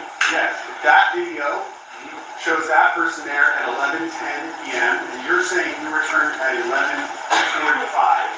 That was what you said when you said refer to the timestamp on the picture, right? What time did the incident happen again? The incident happened at 10:17 p.m. 10:17. What time is this? Encroachment. It might be easier for you to see than me, but it's saying 11:10 p.m. Yeah, so that's correct. Right. Yeah, that's correct. Well, I mean, can you make out the person that you see in that video? Objection, Judge. He already answered. Your Honor. No speaking objections. No speaking objections. Oh, shit. Asked and answered. Your Honor, Yes? I would just ask that counsel, the court has ordered that counsel state grounds. When he simply says objection. I know what he's going to say. All right, I'll wait till he states the legal grounds. I'll wait till you state the legal Please, thank you. grounds. But I know what the legal grounds are, but as soon as he says objection. Ask an answer. He already said that. Your Honor, I believe we are allowed to clarify. Mr. Gordon? No. Go ahead. Would you agree that the person in that video, what color clothing items do you see that person wearing in the video? Like again, a white shirt, I think like. He probably is. And you previously said you were wearing a dark colored top, correct? Mm-hmm. You said yes? Yes.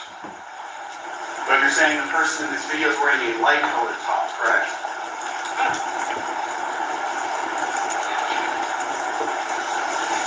All I know, I went back and found the bullets. I don't know where it is or what time, or I know I came back within an hour.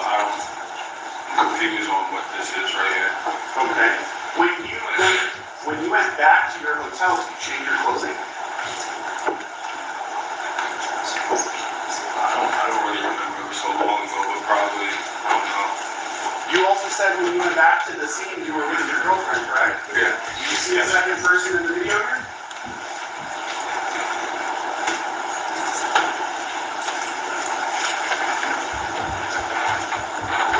Keep playing it. You said he don't know what kind of clothes he had on? What'd he say? Alright, they're asking me to wait because they're taking computers.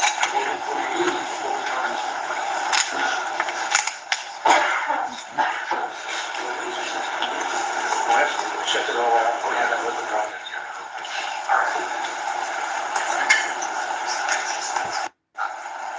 Mr. Efron, did you have an opportunity to watch this video? I'm sorry, I can take that. It's distracting. Now he a rapper. Timestamp with the. And he a model. He a fashion model too. Testified at the preliminary hearing. I did.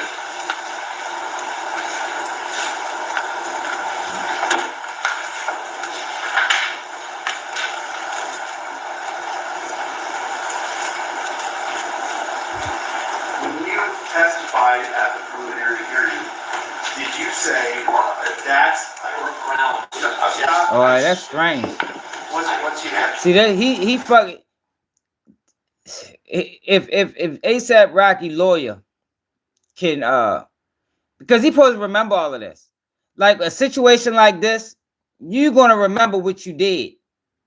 So if he can kind of convince the jury that since him not remembering means he's lying, then that can bode well for ASAP Rocky defense team. But I really want to see how the defense question him. Like that's really what I want to see. There's nothing wrong with impeaching parties on witness. Can we strike the word impeachment? That's not a legal objection. And he's now describing what we're doing, which is incorrect. An attorney is entitled to contradict what a witness has previously said. Did you previously testify at the hearing? That's not me. What do you believe? The preliminary transcript. What page? 127. It's the third day. Right now, I'm at line 13. We cover it every night. I don't have a transcript. I think I can get one. I wait to get over.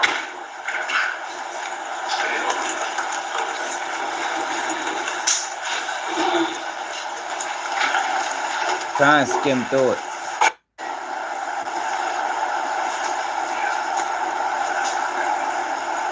So they got him going back and finding the firearm. I mean, this is terrible video footage, man. let's stop it there. No, not yet. So we just read off the time, and it'll replay. So it's now at 23:11:39. So 11:11:39. Did you have an opportunity to watch that person that was depicted on the video during that period of time the video was played? Yes. And did you see any other people with that individual? No.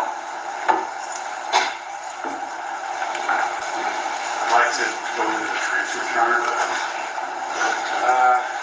can you bring me the page? Yes. We'll just take a look at it. I don't like the fact that he testifying on his homeboy. But all right, so this is what he said, because somebody asked him that when he left out of the courtroom. And this is his reply. Then we won't go back to him. His reply was this. Hey,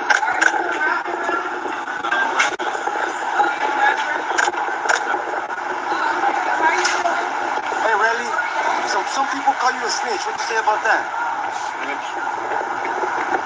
Can you comment on that? Would you be a snitch if somebody shot at you? Nah, I don't never snitch. Never snitch, so somebody shot at you? I bitch, shut up. I got a bullet in my leg right now. I mean, that's where you right now, though. And I didn't snitch. Right now, I didn't snitch, though. Hey, look where you at. Now, I disagree. Yo, this is your friend, man. And I don't think he was trying to kill him because if he was too close. He was too close. If he wanted to kill him, he'd be dead. I just couldn't see. I don't know. Everybody different. I couldn't do this. Regardless. Especially not to a friend. I just couldn't do it. I couldn't do it. I wouldn't do it. Page 125. And it's going to go into 128. All right, so just I want to refer to the transcript. But I remember, I didn't mean to jog my memory the first time I'm seeing it. Once I looked at the video, I noticed that's not me. Okay. I don't walk like that, I don't move like that. That looked like a homeless person or something. Did you also in fact say, I don't... Wow. So he couldn't even identify himself in the video. That's good for Rocky. That's great for Rocky. So they showed him a video and he said that was him. And it wasn't him. You walk like that. When before? Yes, when you... Oh, I just had to look just now and notice again. But yeah, I don't walk like that. Okay. My question is, when you testified previously, you said, I don't even walk like that. Yeah, yeah. Yes. Hey, Tay, shit happens, yo. Did you also previously... It was jealousy between both of them. So, I guess. Quote, I probably had the same hoodie on. That looks like a gray hoodie. Sounds familiar. How long ago did I say that?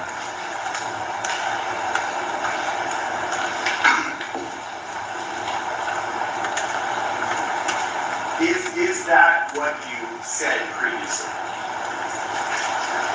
Meaning, you said previously that you were wearing the same hoodie, correct? From that day? What do you mean? I mean, okay. I don't remember it was so long ago. You told us that when this incident happened, you were wearing this hoodie. Right. When you went back to your hotel and then came back to find the fired cartridge cases, you previously testified you were wearing the same hoodie, correct? Yeah, so my test and answer your line. All right, Alex was giving me the... Straight up.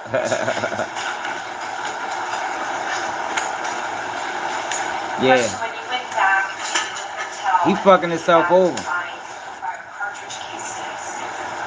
You previously testified you were wearing the same hoodie, correct? Answer, yes.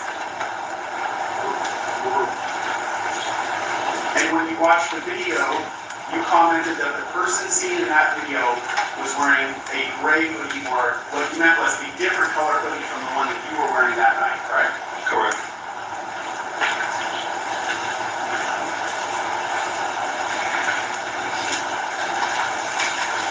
And that testimony that we're referring to, so you said that previously, that was on November 8th of 2023, correct?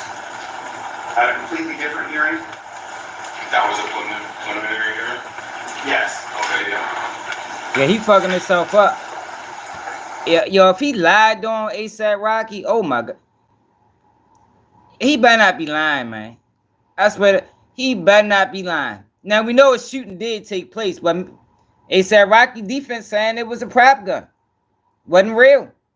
Now, I don't know, I just find that hard to believe. But he can't remember shit. Like, how the fuck you don't remember something so traumatic? That took hours. I mean, this took planning. You thought this out. You went back and picked up the fire and picked up the bullets. The preliminary hearing occurred over 2 days. The first day was November 8th of 23. The second day was November 20th. As you sit here right now, do you have any recollection of how long it took you to find these fire card cases after you went back to the scene? Probably took me no longer than 2-3 minutes. In your view, was it a quick, short period of time? Yes.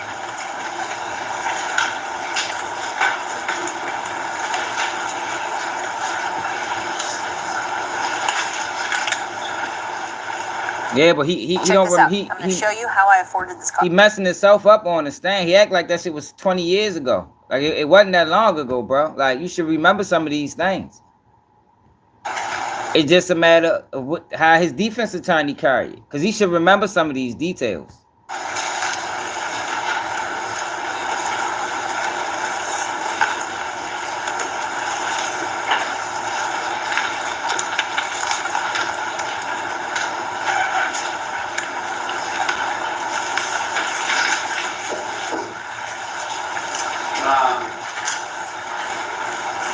You talked yesterday. They put Rihanna in courtroom today. Some of the reasons why you would not have physically attacked the defendant. Yeah, you're right, Jonathan. Even if it was 20 years ago. You talked about, in general, the consequences that you feared that would come to your career in the music business. Remember that? Yeah. Those were consequences that you feared would possibly happen if you got into an altercation with him. Have you, since this incident, suffered any actual consequences to your career? Oh, boy. Can you explain that to the jury? I mean, it's been a living hell. You know what I'm saying? Like,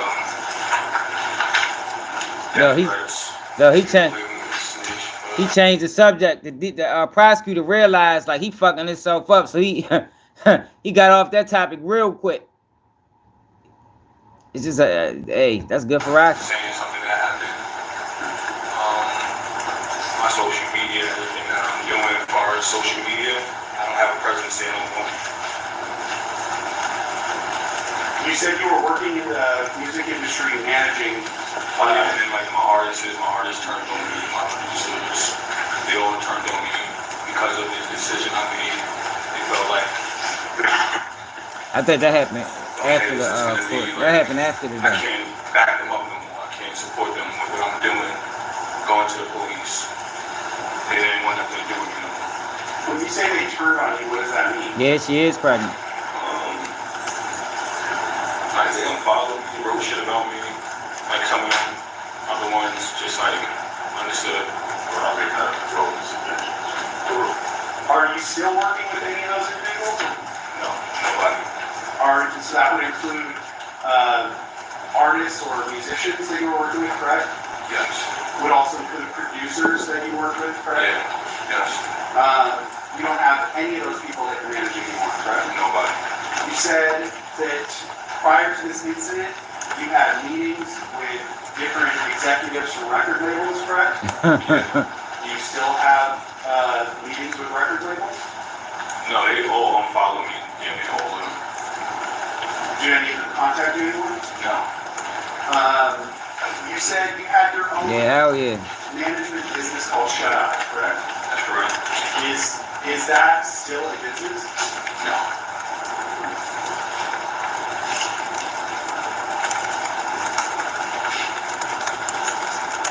I actually cut ties with all my artists and gave them their royalties. Like I didn't even get no back. Stop. say that your entire career in the music business is now no longer, does not exist anymore? I don't think the jury cares about none of that. Like I don't think that's gonna, you know, they trying to gain sympathy for the jury, but I don't think the jury that's not gonna weigh in on their decisions. Why was the attorney not at the shooting? No. It definitely was. When you say his lawyer, who are you talking about? Joe Talafino? Is he seated at the table here today? He is. And why was it that his lawyer wasn't at the shooting when that happened that day, correct? No, but I got defamation lawsuit against him. Well, they're opening the door here. I didn't. Well, can you read the question back and the answer?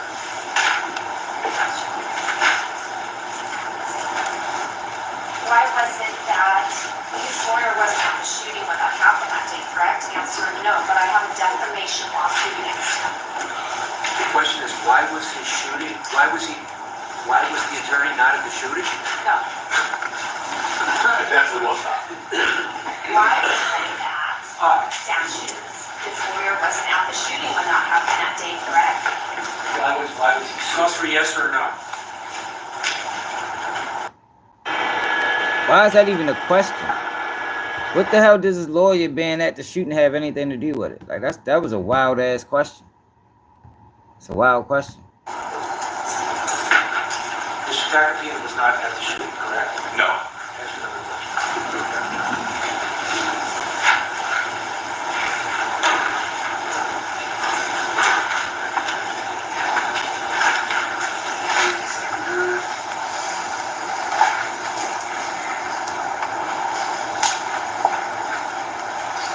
He fucking himself up. Yes. After this shooting, did you exchange text messages with Justin? I did. And did you send him any messages specifically related to the shooting? Not really. I don't know if it would call that relating or. Yeah, that's all he. Okay. Tell me. He tried to ruin the case.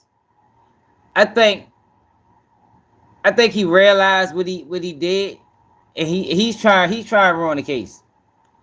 That's what he's doing.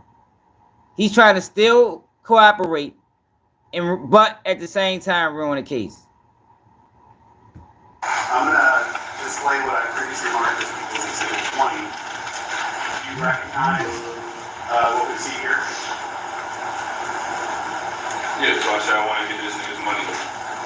All right. When you wrote that line, who are you referring to? I'm referring to Rocky. And again, was this text message sent after the shooting? Yes, it was after. Now, can you see Justin's response to your text, correct? Yeah, he pulling the He's wood. a sarcastic person, so he said he's probably trying to get you to perform at complex time. So when you received that, you didn't receive that as a serious comment that he was making? No, because he always makes like weird side jokes. Okay. And what was your response to him after that? He shot me. And when you say he shot me, who are you referring to? To Rocky. Objection. He didn't say shot me. He said he shot at me. Sorry, my apologies. I didn't read that correctly. When he said he shot at me, who are you referring to when you say he? Rocky. Rocky. Can't even see the messages. They need to do a better job of making sure we can see what. Is there a way to determine? There is. Just 1 second.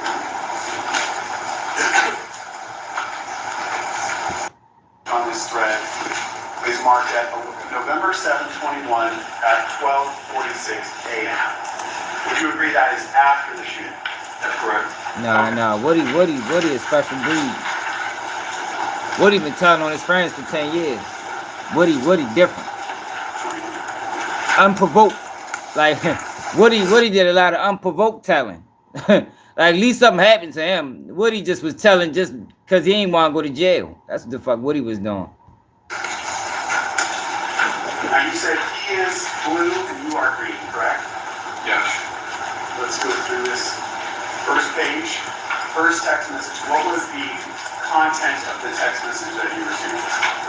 Where you at? Question mark. And then the second text message that you received? Let's get to it.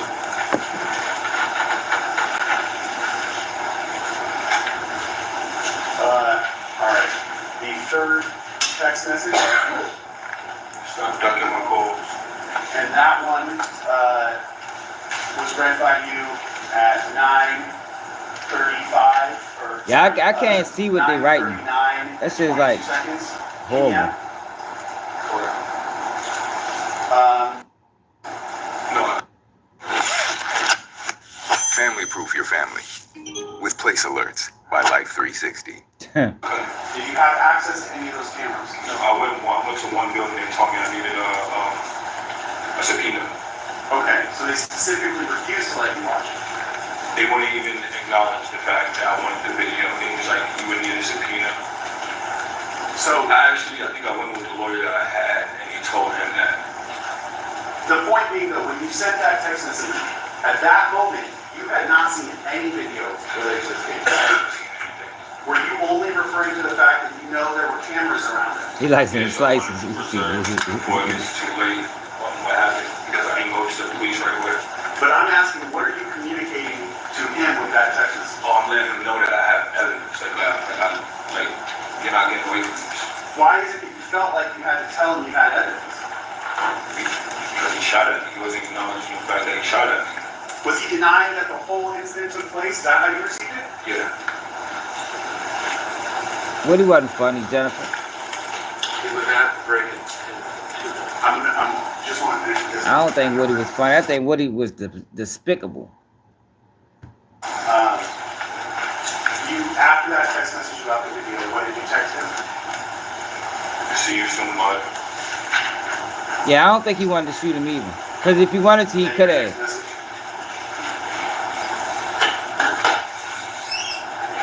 I meant to say, probably stop texting me. You lost it. Okay. But what you actually sent him was text everything. You lost it. All right. And then your next text? Just stop texting me. And then how did you reply to that? Love me but talk shit about me, shit on me, let me get cut, which I don't know how the fuck I let this nigga get cut, and it still ain't cut you off. We never had You just read the text and then I can ask you what you...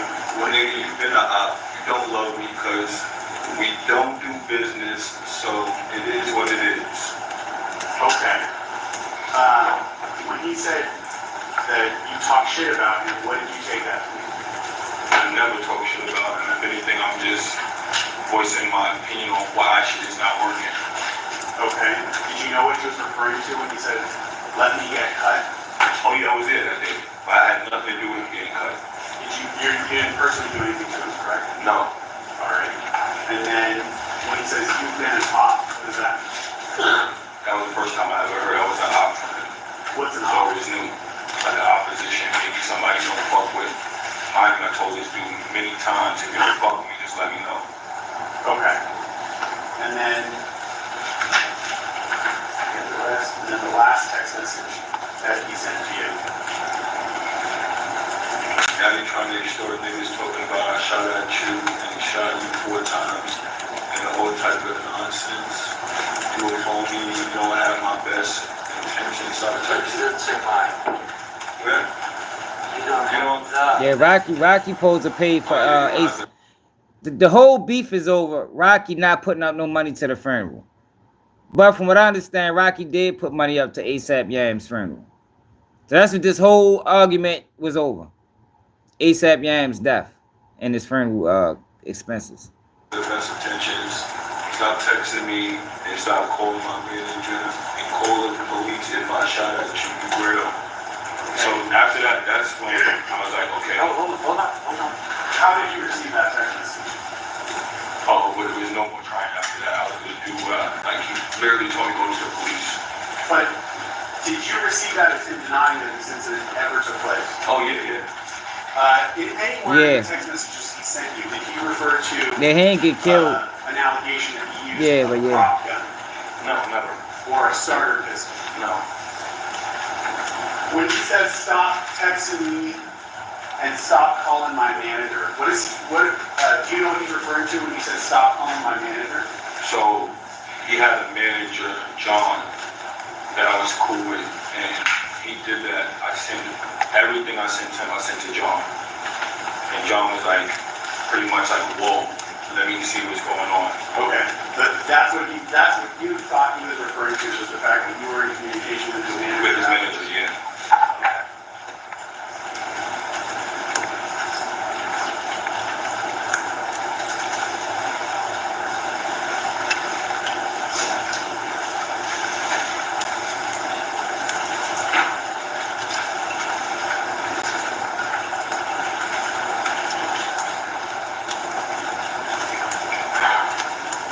Well, Jennifer, he shot something. He definitely shot something. Like, I don't know if it was, I mean, I just can't run with that narrative that it was a fake gun, man. But he definitely shot something. We heard it, we seen it. Something got shot. What happened if you ever challenged the defendant? Have those concerns been realized in your life? Objection. Just a minute. About how much longer do you have? That's it, Your Honor. That's my last question. So you feel you'll be finished with direct examination? Yes. All right. Go ahead and ask the question. Yes. All right. You told us about all these fears you had. So direct is coming up. What would happen to you? What would happen to your career, your life, if you challenged the defendant? All right, so direct is tomorrow. Have those fears actually been realized since this incident? Yeah, for sure. Those consequences have happened to you, correct? Yeah. Oh, for real? All right. Let me see if this. You said a judge asked him to produce the prop gun and he ain't have it? Ooh, yeah. Damn, we ain't see that part. Where the fuck that's at, real?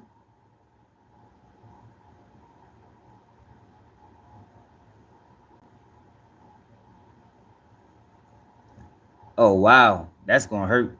That's gonna hurt. That's gonna hurt. Did he do it in front? Did he do that in front of the jury? What, do you know if the jury was in or not?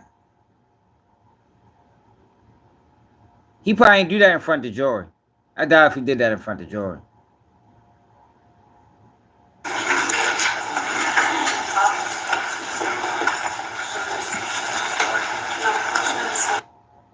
Yeah, he was there. Oh my God. Dang, that might have closed the door on him. Fucking case closed. Yeah, so that was all the testimony for the day. So I guess tomorrow it's going to be direct examination for him. And that's what I want to see. I want to see this lawyer work. Straight up. So let's go back. Let's see if they gave us any more information on it. They said 12:30 they're supposed to have a press conference.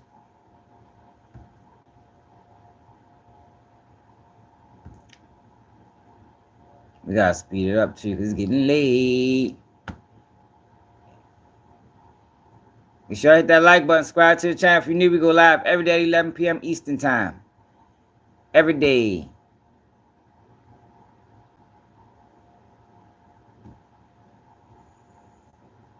At Harbor Freight, we design and test our own tools and sell them directly. It always, I don't know why it says that. Just quality tools you can trust at prices you'll love. Whatever you do it for less at Harbor Freight.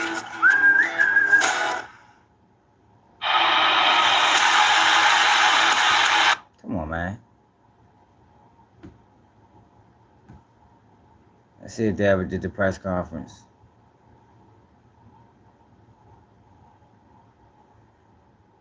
They ain't never do the press conference. Oh, so I guess the press conference not at 12:30. They ain't never do it. What the fuck is that?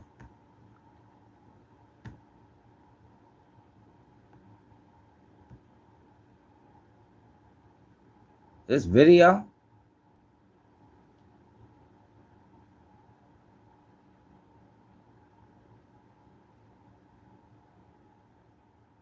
What is this? No, it's not video of the crash.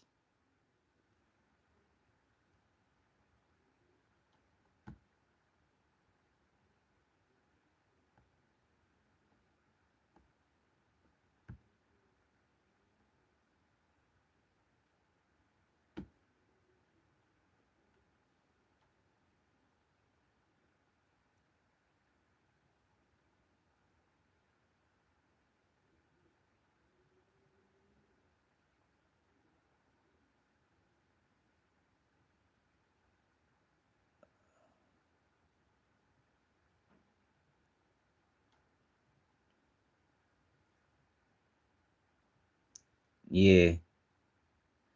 I'm trying to see if this video of the crash. Because this is definitely a helicopter. What the fuck is that? Is that shit flying through the sky?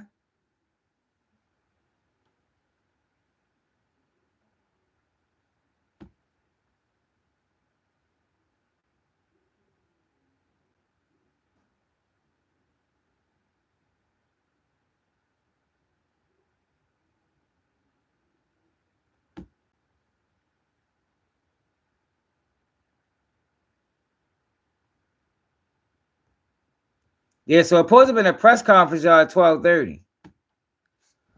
Let's see. Plane crash.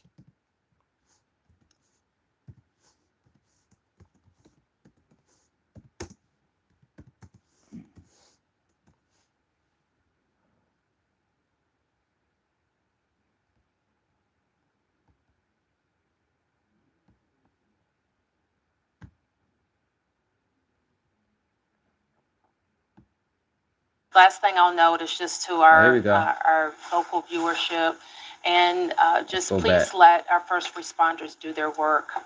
Try to let our vehicles get to scenes and through scenes. Let's go back. Are part of their go team too, that respond to these kinds of crises, to be there for our fellow neighbors and communities in times of need. And a reminder that people.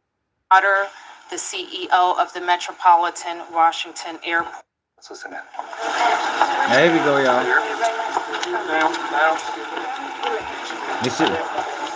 And make sure I hit that like button, support the platform, man. The like button, hit the like button, hit the like button.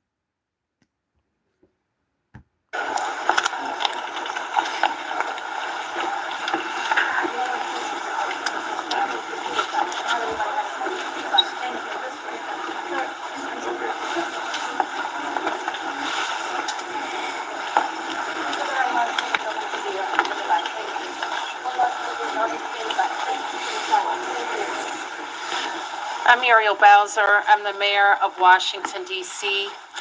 I'm at Reagan National Airport. I am joined by United States Transportation Secretary Sean Duffy, United States Senator Jim Moran, Senator Roger Marshall, Jack Potter, the CEO of the Metropolitan Washington Airports Authority. We are here to brief you on the very tragic events of this evening, where we know a passenger plane coming to the airport here collided with a military helicopter. Hit the like button, y'all. Our fire I gotta just tap the screen twice. EMS, supported by fire departments and police departments from across the Washington metropolitan region, are executing a rescue operation in the Potomac River. They are working diligently in very dark and cold conditions, cold water, to execute this rescue operation. We have had the opportunity to be briefed by American Airlines officials. I'm told that American Airlines leadership is on the way to Washington as well. And officials are in the airport talking to families now. Oh my God. We do have a 1-800 number where families should contact us. Oh my God. Should contact American Airlines. I ain't gonna lie, y'all. This it don't sound like she ready to deliver no good news. More information, and we will be providing that information shortly. I am going to turn to a number of officials to provide as much information as we can this evening, and we expect to have more frequent briefings at daylight. So with that, I'm going to turn to Secretary Duffy. Thank you, Mayor Bowser. I think for all of us, we want to extend our thoughts and prayers to those individuals who were impacted by the events tonight, their families. We know this is a very difficult time for all of them. I want to join the mayor and everyone here to extend our thank you to the first responders who, again, in very difficult situations and environments, are out there searching and attempting to rescue. Tonight, I spoke with President Trump and his team in the Situation Room. I had a conversation with Secretary Pete Hegseth as well, and then with the Kansas delegation and the mayor and others in leadership, as well as Governor Youngkin from Virginia and Governor Kelly from Kansas. From the Department of Transportation and FAA's perspective, we are going to offer full support to those on the ground, to the mayor, but also to the NTSB, who is going to be conducting the investigation in this matter. We are going to provide all the support that's necessary. Mayor. Thank you. So with that, I want to ask Chief John Donnelly from DC Fire and EMS to provide. She's nervous. She can't even talk right. Good evening, everyone. I'm John Donnelly, Chief of DC Fire and EMS. This evening at 8:48, an alert was sounded, initiating a large regional response to an aircraft crash on approach to the airport. This response includes first the Metropolitan Washington Airports Authority's Fire Department, the District of Columbia Fire Department, the Metropolitan Police Department, and the U.S. Park Police to respond into the area and to sort that out. At 8:58, the first units arrived on the scene and found an aircraft in the water and began rescue operations. This incident has grown. There's currently about 300 responders working. We have boats from all throughout the region, police and fire boats. We have a mutual aid agreement in Washington, D.C., the National Capital Region Mutual Aid Agreement administered by the Metropolitan Washington Council of Governments, and we're all operating under that. We're operating under a unified command. Everybody's together. So we also have requested state police helicopters from Maryland, and the Coast Guard helicopter is working. So this is a state and federal response as well. U.S. Coast Guard's got some boats in the water as well. So it's a highly complex operation. The conditions out there are extremely rough for the it looked like it. That water was flowing. They're dealing with relatively windy conditions. Wind is hard out on the river. So they're out there working. We're doing everything we can to keep them safe. And with that, I'm going to turn it back to the mayor. Thank you. In Chief Bonnet from MWA. They ain't even telling us nothing. I'm Rick Bonnet, Fire Chief of MWA Fire and Rescue. Our units, as Chief Donnelly already alluded to, at 2048, we received an alert from the FAA tower of an aircraft incident involving a commercial aircraft and a helicopter. Our units immediately responded and deployed 3 boats and immediately called for mutual aid resources. Again, as Chief Donnelly said, it's an active operation that's going to last many hours. I don't think they got no steam. Recovery efforts and rescue operations. This will be ongoing for quite a while. Our thoughts and prayers are with the families and our communities, and we appreciate all DC's support to our agency and our federal partners. So with that, I wanted to turn to the senators who are definitely all saying Kansas, the same who shit. wanted to say a few words. First, Senator Moran, and then Senator Marshall. Mayor, thank you, and Mr. Secretary, thank you, and to our first responders, thank you very much for all that's taking place here. I'm Jerry Moran. I'm a United States Plane Senator crashed from into a Kansas. helicopter. Well, helicopter crashed to a And plane. I chair the subcommittee and Commerce Committee on Aviation. So we have really a serious and sad circumstance that we want to be here to be helpful. And we're praying that our responders are safe and the folks who are on that flight At 9 o'clock are recovered. a couple hours ago. The For real? circumstance I would describe is that I know that flight. I've flown it many times myself. I lobbied American Airlines to begin having a direct nonstop flight service to DCA. That flight has been in existence about a year. I don't know. That's what I'm thinking. And it is certainly true that in Kansas and in Wichita in particular, we're going to know people who are on this flight, know their family members, know somebody. So this is a very personal circumstance as well as an official response. And again, we will do everything we can to make certain that we're supportive of the rescue efforts, and we'll do everything we can to make certain that this don't look our subcommittee like he ready to and cry. Congress is engaged in what needs to take place following the outcome of this evening and this month's kind of investigation. I've talked to NTSB, I've talked to the White House, I've talked to the Department of Defense, and I've talked to the CEO of American Airlines, and there is all of us pulling together for the best outcome possible. I'm honored to be here with my colleague, Senator Marshall, as we try to make certain that we care for those certainly back in Kansas that were on that flight. But it's a reminder that there are people here in Washington, D.C., in this region, in Virginia and Maryland, and many places else that fly to and from Kansas. And so we're rooting and supporting all those, regardless of where you're from. And Mayor, I appreciate the gathering here for us to try to provide information to those in Kansas and across your city. Thank you. Yeah. Thank you. Well, thank you, Senator Moran and Mayor, Secretary. You know, when one person dies, it's a tragedy, but when many, many, many people die, it's an unbearable sorrow. I knew that shit. Heartbreak beyond measure. And I know Senator Moran and I are here just to say we care. We wish He is there was acting like more they we scared could to do, say something. But unfortunately, there doesn't seem much at this time. I want the folks back home to just know that we care, that we love them.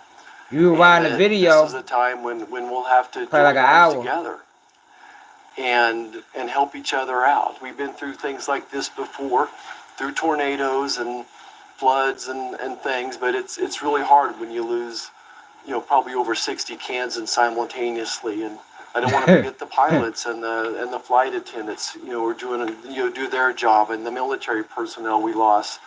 You know, all those lives are so valuable. They must be all dead, y'all. And it is such a tragedy that we lost them. You know, I think often in times like this, I try to find a scripture that, you know, is apropos. And this is from the book of Psalms. It says, "The Lord is close to the brokenhearted and saves those who are crushed in spirit." They said it was for survivors, but I don't know if that's true no more. We mourn with the families who lost loved ones, and we truly are joining them in prayer and wrapping our arms around them in love and compassion. Thanks for everybody for coming out tonight, and thank you for your thoughts and your prayers. So certainly I speak for the people of Washington, 700,000 of us who are extremely sorry for the families who are experiencing loss tonight. And so we want you to know that we will continue to work with American Airlines to share information as frequently as possible and make sure that we're getting accurate information out to the public. But my sorrow for all of the people and crew on the plane and our military personnel on the helicopter is very deep. I do want to turn to Jack Potter, who is the CEO of our Airports Authority, responsible for Reagan National Airport and Dulles International Airport, to talk to you about how the airport responded and what we're what's going to happen next. Good evening. As was said, I'm Jack Potter, President and CEO of the Metropolitan Washington Airports Authority.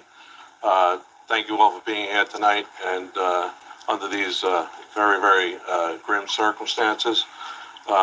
First of all, I want to let you know that we're providing support to all the families who are involved. American Airlines has established a phone number for them to reach out. It's been published, but let me repeat it. It's 1-800-679-8215. So families of folks that were on the plane are asked to contact them. We did have folks who were at the airport to pick up loved ones. And so American has set up a center in their in their lounge at the north end of the airport. And we've directed the families there. And there are folks there counselors there to work with the families. We did have aircraft that were in the air. Let me pause this for a second. They took 19 bodies out the water. They probably looked at them bodies and was like, man, ain't no way nobody survived this shit. That's what I'm getting. Just based off the look of the condition of the bodies that they got out the water, they probably like, man, ain't nobody survived. Heard at the Dulles Airport, some 19 aircraft. We had personnel, United, and others had personnel. We want to thank WMATA for extending their hours on the Metro to make sure that those folks were accommodated. Damn, right now, as was said earlier by the chief, we're in a rescue mode. We will continue in that rescue mode. I want to thank all of the mutual aid responders, all the counties, the district, folks from Maryland and Virginia. Everybody's on site doing the best they can, and numerous boats out in the water right now. NTSB is on site. I want to thank all of the folks behind me, the secretary, the mayor, 2 senators for all of their support. And we're going to continue to work through the night. I do want to make an announcement. People are, concerned about what's going to happen in the morning. Reagan National Airport will be closed until 11 o'clock. That's when the first flights will take off. But we're going to continue to do our best and work through this situation over the course of the night. And we hope to have more news as it develops. But for right now, it's a very difficult situation out there with the cold. It's very dark, but there are numerous boats out there. There are dive teams out there. So again, we'll continue to work the situation, and I'll turn it back to the mayor. Thank you very much.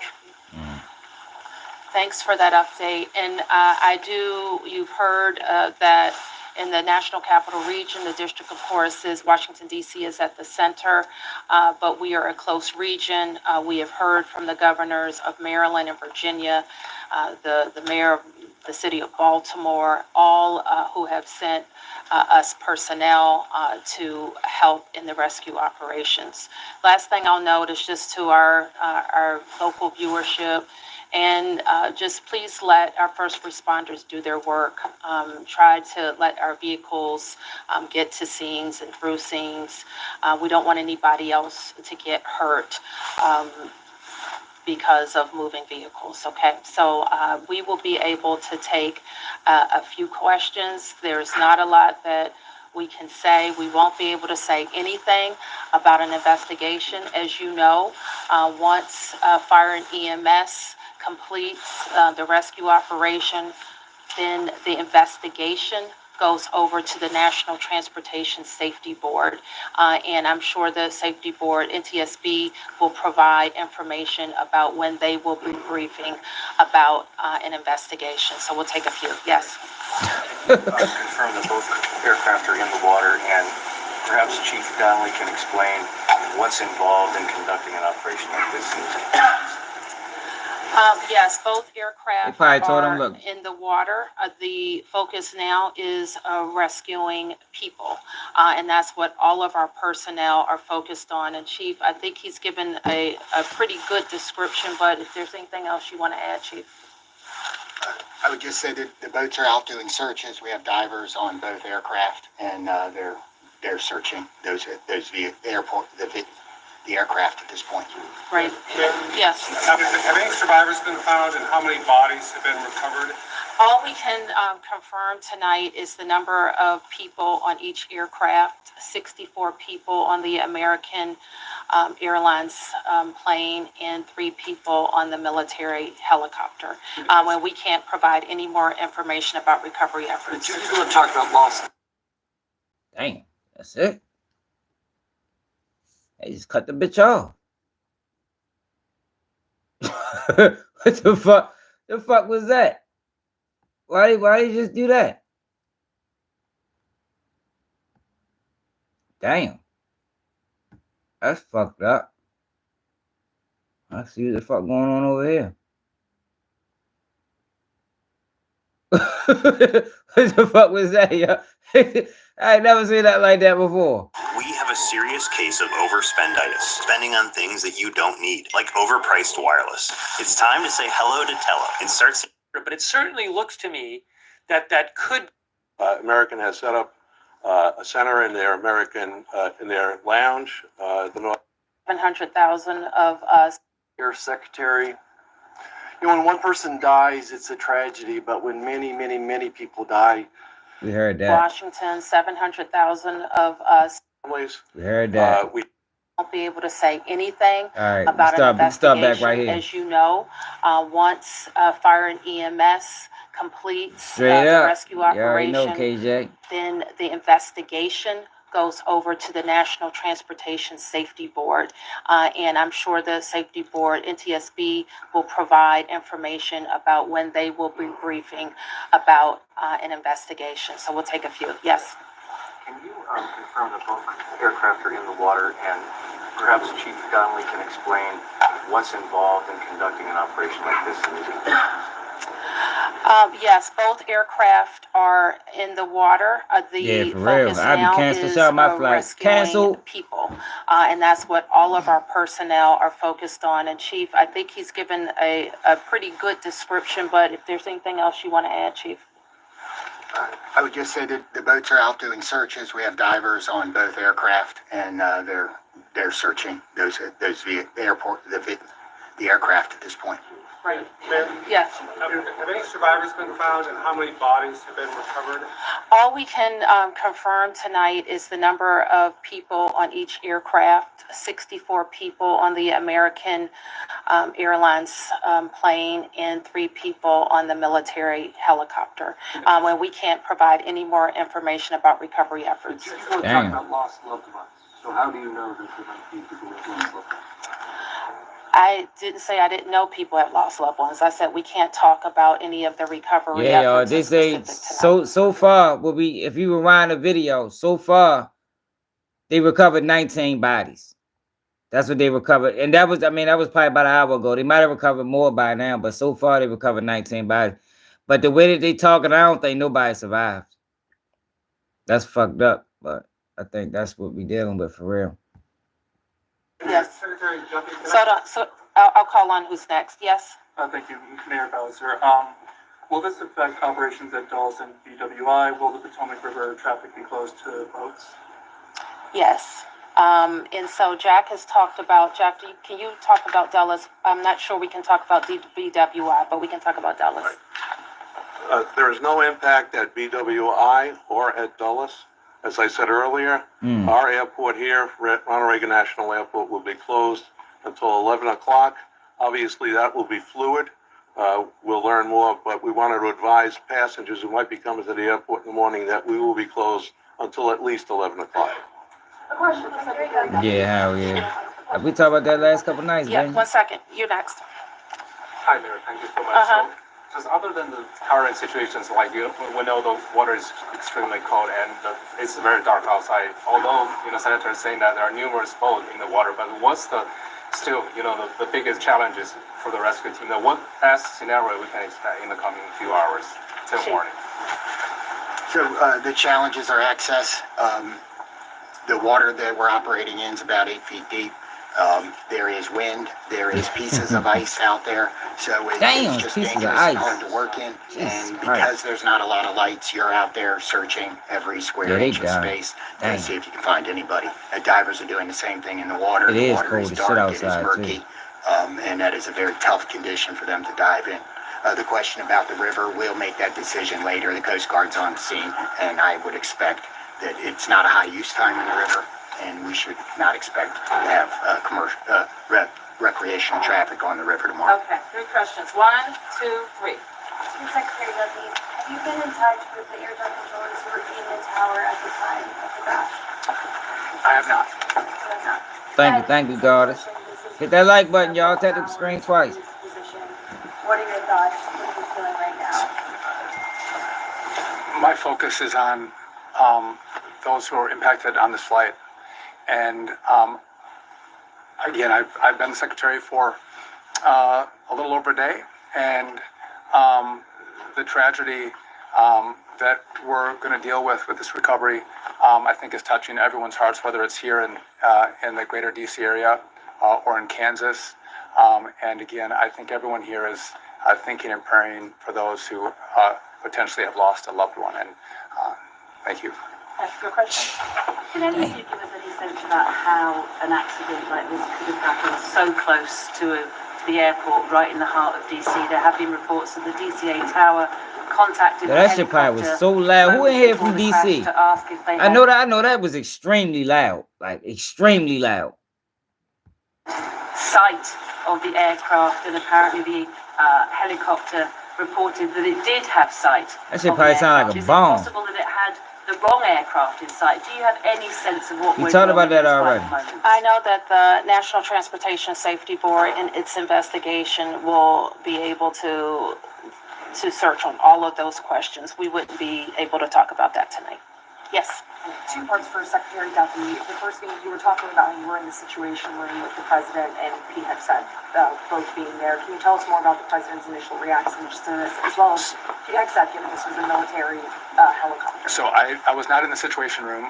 I did have a conversation with the Situation Room where the president was located, as well as with Secretary Hegseth. We're exchanging information.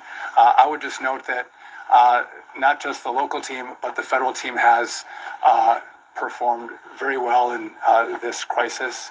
I know the president is incredibly concerned about what's happened here today.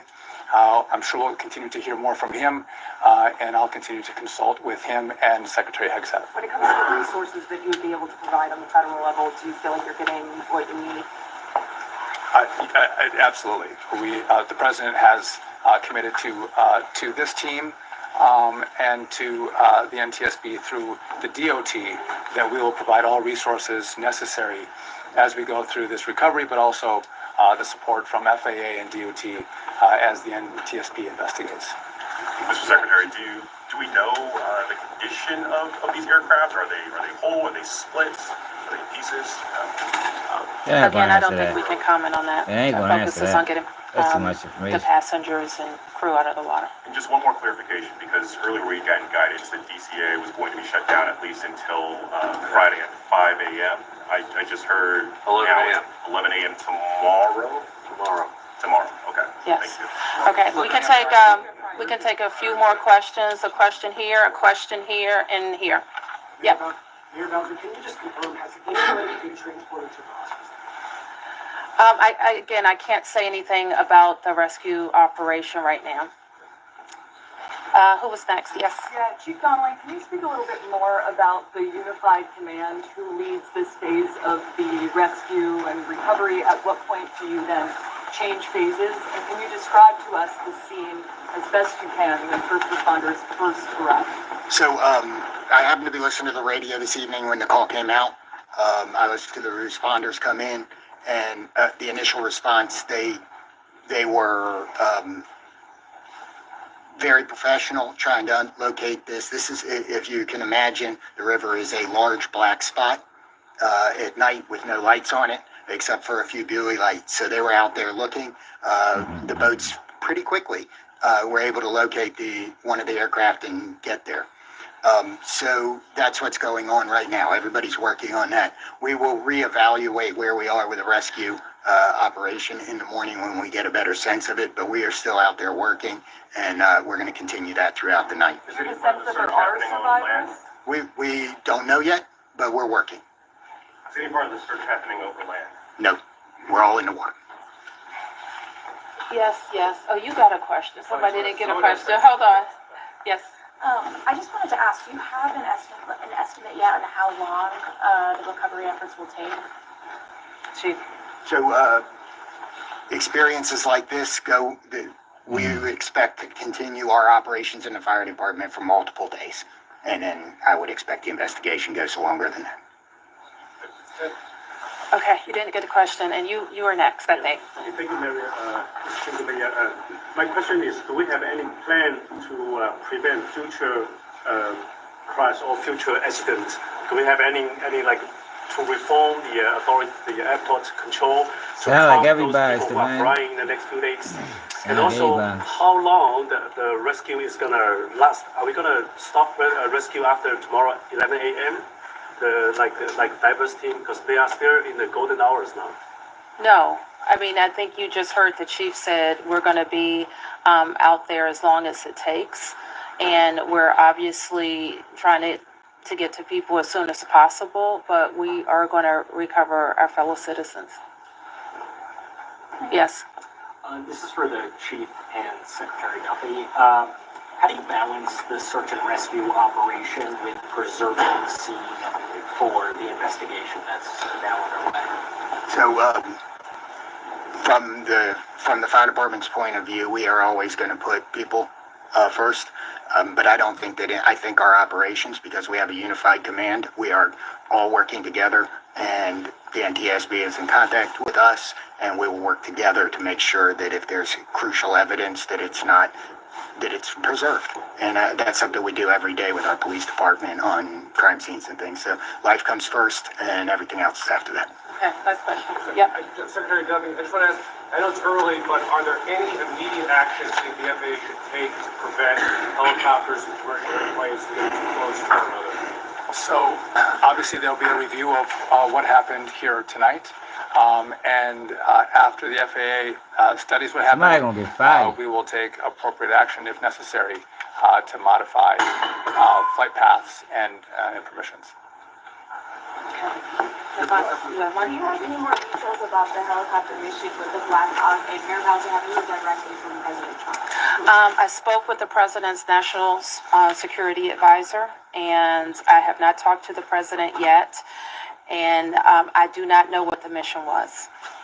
So let me close by saying again, thank you to the members of the press to help us get information out to the families.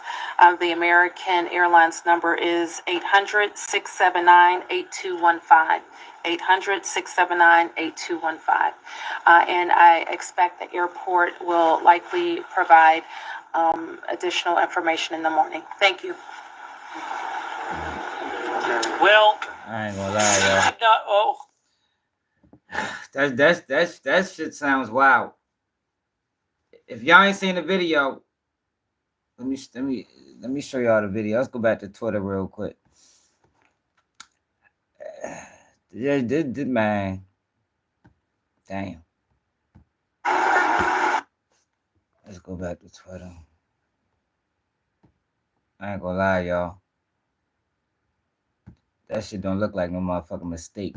Let me show y'all what we're working with.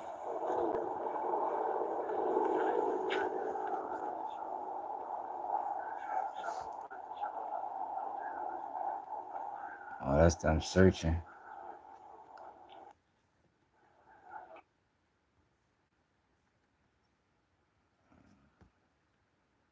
Kennedy Center, the moment of impact. Listening right now to WTTG, we're now taking over to show you this. This is video from the Kennedy Center camera, and you see that explosion right there. That is the moment when this small plane apparently crashed into a helicopter. You see a fireball, and then, Marla, we see that plane head down towards the Potomac River.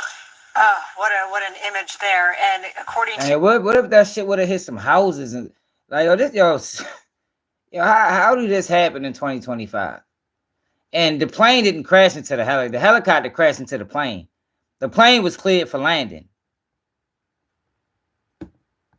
The fucking helicopter crashed right into the motherfucker.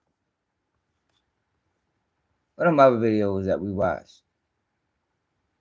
Here go another one right here. Duh.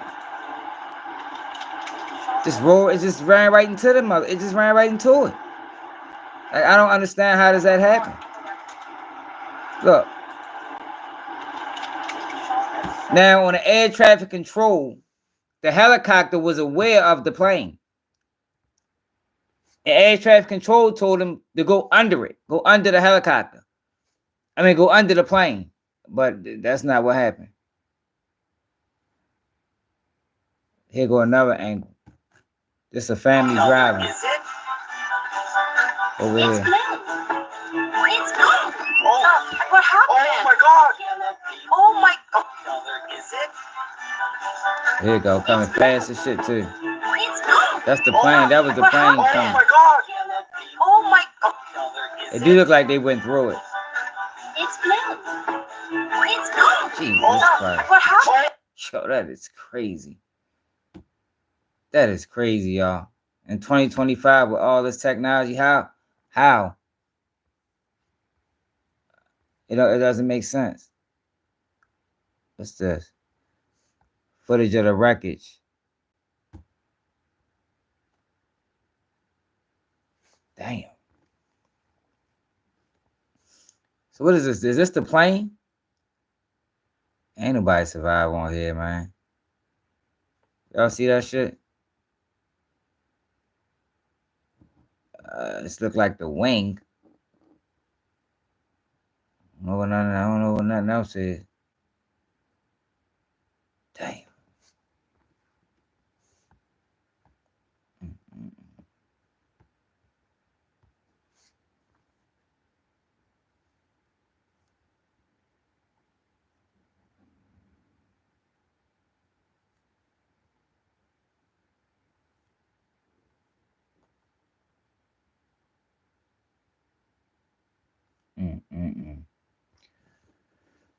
So this is the air traffic control.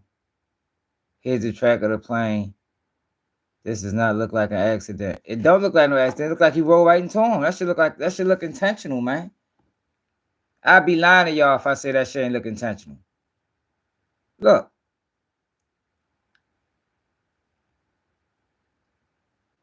Just went right into the motherfucker. Oh, here you go.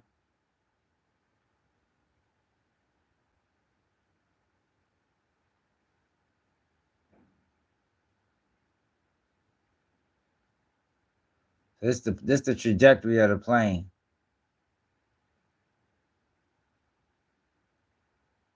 There you go, right there. Boom.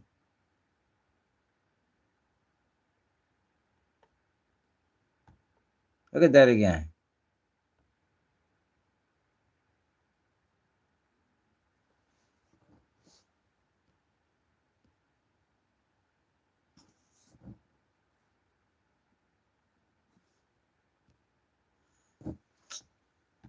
Damn. And the crazy thing about it, right, is they were saying that there's been issues with this airline for years. Just like there was issues with the bridge that collapsed in Baltimore. Now you have something like this happen. Look, Trump, then you see people posting this. Trump guts key aviation safety committee. Fires head of TSA and Coast Guard. And then this happened. Is this the same video? Oh, this the helicopter right here, y'all. So it's a picture of the helicopter.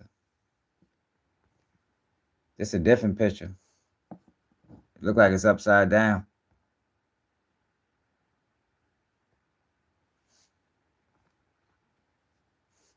Image of an old-time Black Hawk helicopter.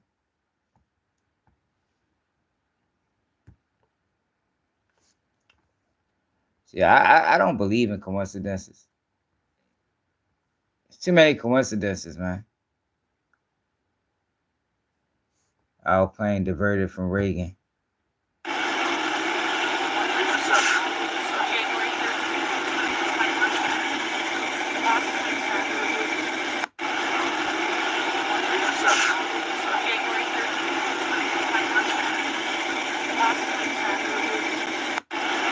Yeah, they on the plane. Man, get me off this goddamn plane. Get me off this bitch right now, immediately. I can't be on the plane looking at a plane crash. Change the channel or something.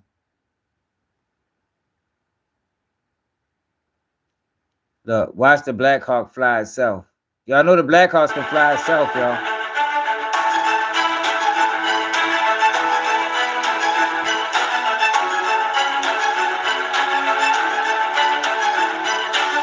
We're working hand in hand with the Army to modernize Black Hawk, to incorporate new technology, new capabilities, to create the Black Hawk of the future. And one critical technology of all these things is autonomy. And that brings me here today. Are we really going to fly this optimally piloted autonomous Black Hawk? in Connecticut from 300 miles away right here in Washington, D.C.? And the answer is a resounding yes, we're going to. Damn. They can fly from Connecticut while the plane is in Washington, D.C.? Look at this shit. You're going to see the aircraft come up to a stabilized hover, and this is going to simulate tested logistics operations where we would have a ground crew hooking up a sling load to the aircraft. And this aircraft is holding position remarkably well.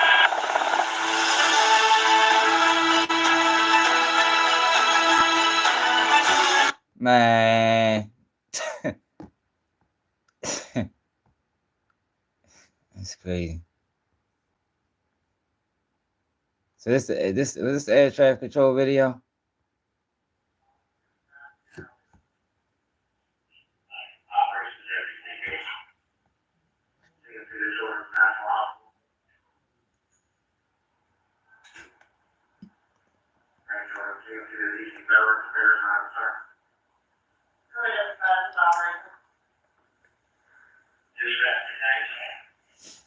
So the helicopter was supposed to go under the plane, but somehow it ended up hitting the back of the plane. It was another video that gave us a better depiction.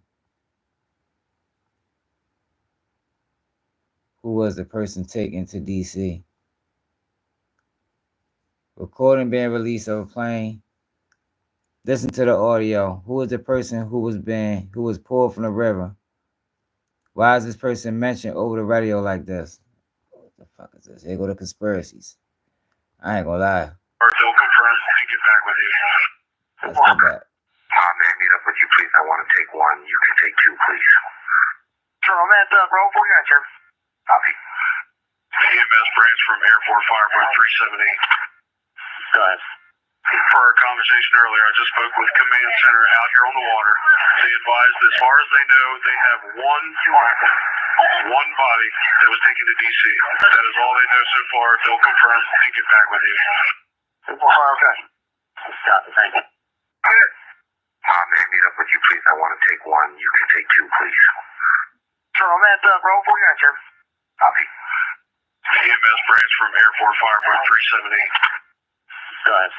For our conversation earlier, I just spoke with Command Center out here on the water. They advised, as far as they know, they have one body that was taken to DC. That is all they know so far. They'll confirm and get back with you. Okay. They got one body that was taken to DC.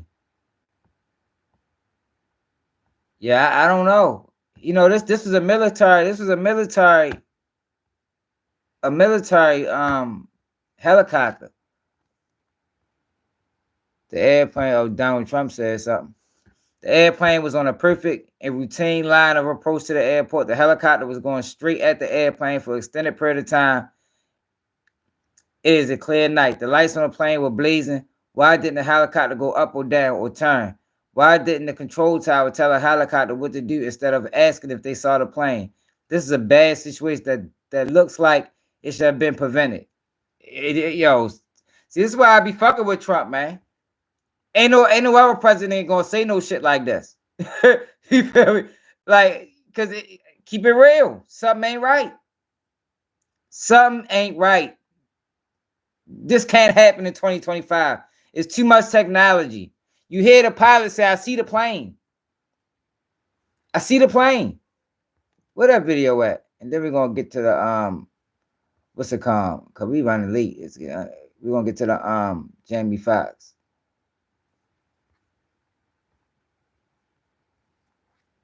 Fuck is the video at?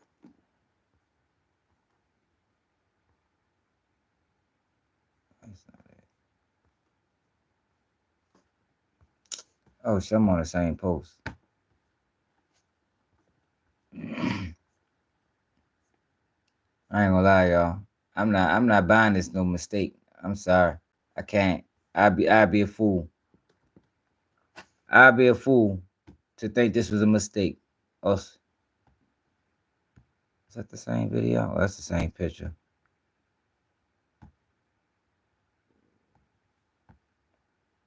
I don't believe in mistakes like this. Like, I'll keep it offline. What's this? Record, this congressman was told, I mean, look at that response. I don't think we'd see that kind of response if something significant didn't happen here. I pray that that is not the case. But this congressman is telling. I never heard that. Hey, why we can't find the videos that we watched earlier? All the videos that we watched earlier, we can't. I clicked the same link. The same hashtag, I mean. That's not it. That's not the one.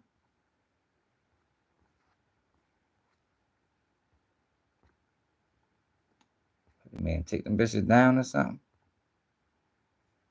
It's not it either. Hit that like button, subscribe to the channel if you new, y'all. We going overtime tonight. Hit the cash app, support the platform. We going overtime.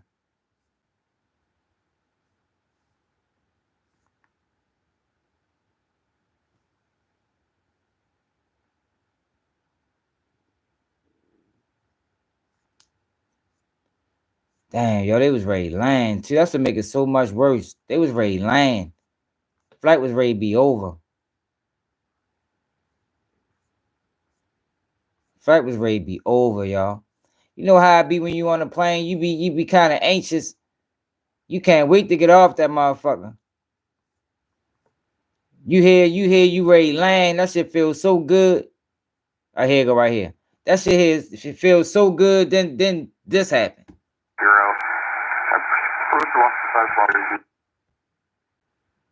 Right here, go. Medevac Air 1 West Guardian, South Commodore 2 Nutter 0. Route to Washington 5 Walker, St. Portland, Interior Fairfax.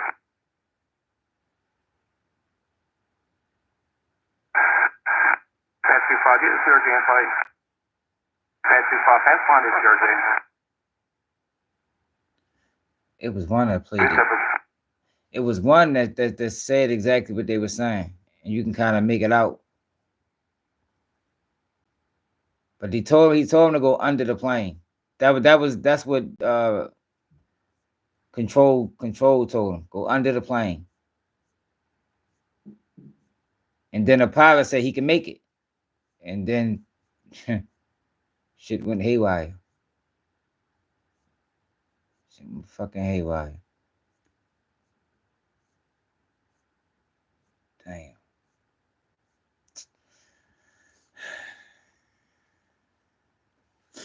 I guess we'll get more information tomorrow. I don't think it's no survivors. I seen something earlier that said 4 people survived, but I don't even know if that's true now. What the fuck true? Can't trust nothing out here, man. Lines. I want to brief you on a serious accident that occurred involving an American Eagle aircraft. The aircraft was operated by PSA Airlines, which is a wholly owned subsidiary of American Airlines. First and most importantly, I'd like to express our deep sorrow about these events.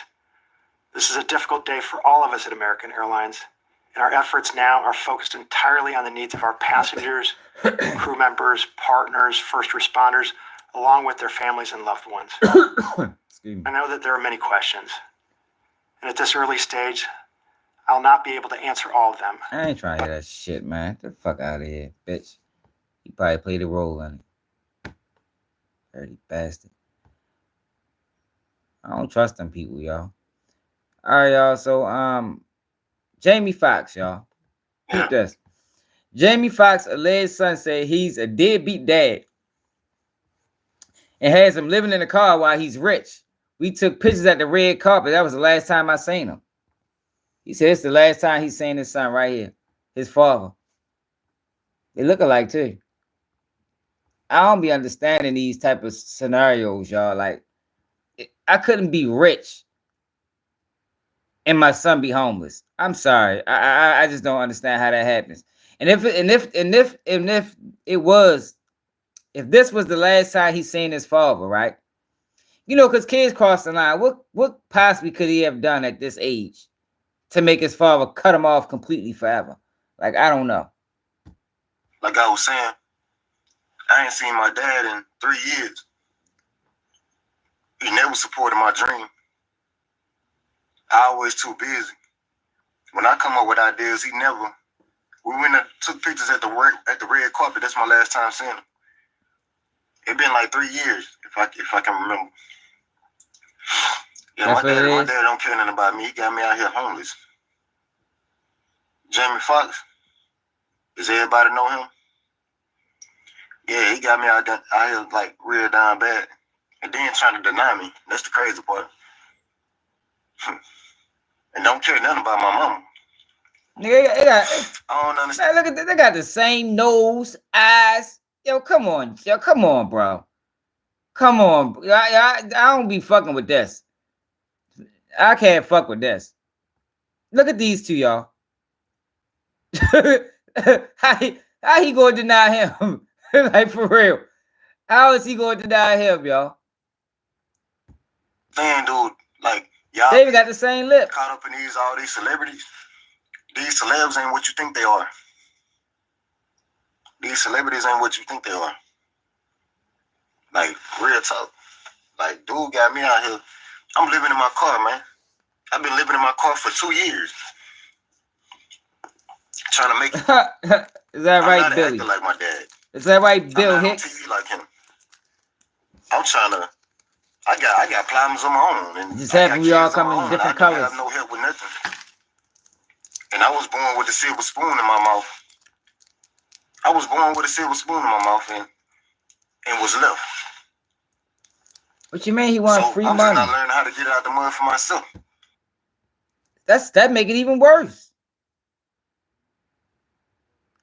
See, I think I see. Yo, you can't do that with your child. You can't raise him with a silver spoon and then just cut him off. That ain't gonna work. That's not how you do that. If that was his intentions, he should have been preparing him for that his whole life. You can't raise him with a silver. Like this boy probably lost. He don't know what to do. He set him up for failure. I can't depend on him. I can't depend on him. Say he's not his child. Y'all stop looking up to these celebrities. Y'all gotta stop. These celebrities ain't nothing. Then who's him?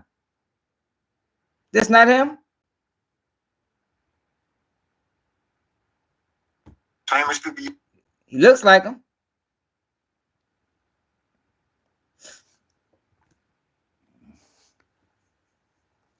I don't know, y'all. This is like one of them Jay-Z situations. I believe that's Jay-Z's son. I believe the guy that's running around, I forgot his name. He followed my page. I forgot his name. I believe that's Jay-Z's son as well. This guy looks just like Jamie Foxx. He's in pictures with him. Now he ain't trying to claim him. It is. Now he ain't trying to claim him. But he said he was born with a silver spoon in his mouth. You see? So at one point he had to been taken care of. Come on, y'all. That's his son, y'all. Nah, hell no. Look, they got the same everything. You know what the odds would be for that not to be his child and him to look just like him like that? Those odds are very low. Very low. You're just making them more richer. Whatever you're watching on TV, if you're poor, you shouldn't be having time to be watching TV making other people richer. These people don't even care about their own family. You understand? So that's not him? They don't. Well, listen, if that ain't his son, he's a fucking clown. But I believe this is him with Jamie Foxx. He say haven't seen him since the red carpet. Woody just took a picture with him. Now he trying to capitalize it. If that's the case, he got a mental illness. If he doing some shit like that. I ain't been in the spotlight. Everybody been wandering around, like trying to figure out where I'm at and what I'm doing. You see what I'm doing? I'm living in my car. And I'm sick. It's the wintertime. I have nowhere to stay. I can't call him. But you think he a good person? From the TV shows you used to watch back in the day with your mama. These people ain't what you think they are. It's coming out of my mouth. It's coming out of his son's mouth. You understand that? I want y'all to remember. Looks can be deceiving. Looks can be deceiving. Don't forget it. Looks can be deceiving. And I don't care if this go all across the internet. I don't care if this go viral over the whole world. I don't care. These celebrities don't care nothing about their family, y'all. They selfish. They do a lot of weird things. I'm gonna let it be known. I'm finna let it be known. I don't care if I gotta go and do interviews about it. I'm gonna let it be known. Forget these celebrities, dog. They so selfish. Well, if he clout chase, he need the shit slapped out of him. I don't respect that. Man, I don't know. I don't respect that. But if Jamie Foxx, if that is his son and Jamie Foxx ain't taking care of him after he done raised him up with a silver spoon, he down bad for that. Cause that's not how you work that situation. If you're gonna cut him off, you gotta be preparing him for the cut off. You can't treat them like like babies their whole life, then just cut them off abruptly. No, you can't do that. I'm surprised they ain't smoking crack. Y'all saying this? We have informed the federal workforce, which they've looked to do for many years, that if they're working for the federal government, they must show up to the office on time and on schedule. We don't want them. Man, I agree with this, y'all. Them federal workers, they need to go back to work. For real. You can't get shit done. You calling people, you can't get nothing done because they don't want to answer the goddamn phone. Then when they do answer the phone, they play a whole bunch of silly ass games with you. But moving along. Yeah, right. It is like that, James. And speaking of James, we got LeBron James, y'all. Damn, we ain't get the Keffe D. But LeBron James, is he hindering his son's career? Is LeBron James hindering Bronny James' career by forcing him into the limelight? Come on, why every time I watch some shit it ain't never where it's supposed to be? Watch the shit early. Alright, that's how it is.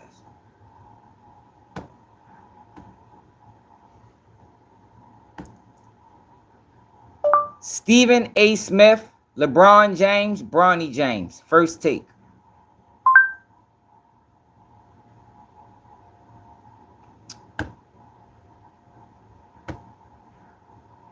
So check this out, y'all. Yeah, but he trying to force his son to be something that he ain't right now. And that can hurt him. That can ruin his confidence. He can kill his boy confidence by trying to force him into a situation. They say Bronny James got in. Need a confidence boost? Got in the game with the starters, got good minutes and produced nothing. He ain't ready. And you making the coach look bad because I'm gonna let Stephen A. Smith talk. Took a loss to the Sixers, but didn't come without Bronny James seeing some decent playing time. In the first half, Bronny went over with 3 rebounds and 1 assist. JJ Redick spoke candidly after the game and 1 assist. Bronny James seeing some decent playing time. In the first half, Bronny went 0 for 8 with 3 rebounds and 1 assist. JJ Redick spoke candidly after the game on the young star's struggles and the decision to play Bronny in the first quarter last night. JJ. Just felt like on a back-to-back, just him giving us energy, I think, was the goal. I maybe put him in a tough spot, flying up yesterday and, nationally televised game and Philly, all that stuff. It's, he didn't play well, but he's been playing great. Look, he got LeBron, got the coach, got JJ Redick answering these dumbass. JJ Redick know that boy ain't ready, but since he got a cover for him, he don't even know what to say. You see, you stressing the coach out, man. You stressing him out, making him put your son in the game. The boy ain't ready. In the stay ready games, and he's been playing great in the G. So I have confidence in him, but look, obviously he don't even know what to say. Provide that at a high level. Put that boy back in the G All League, right, man. so JJ trying some things out there. Stephen A. in Philadelphia. Put the boy back in the G first League. quarter playing time. Why the face or the hand or the everything that's happening?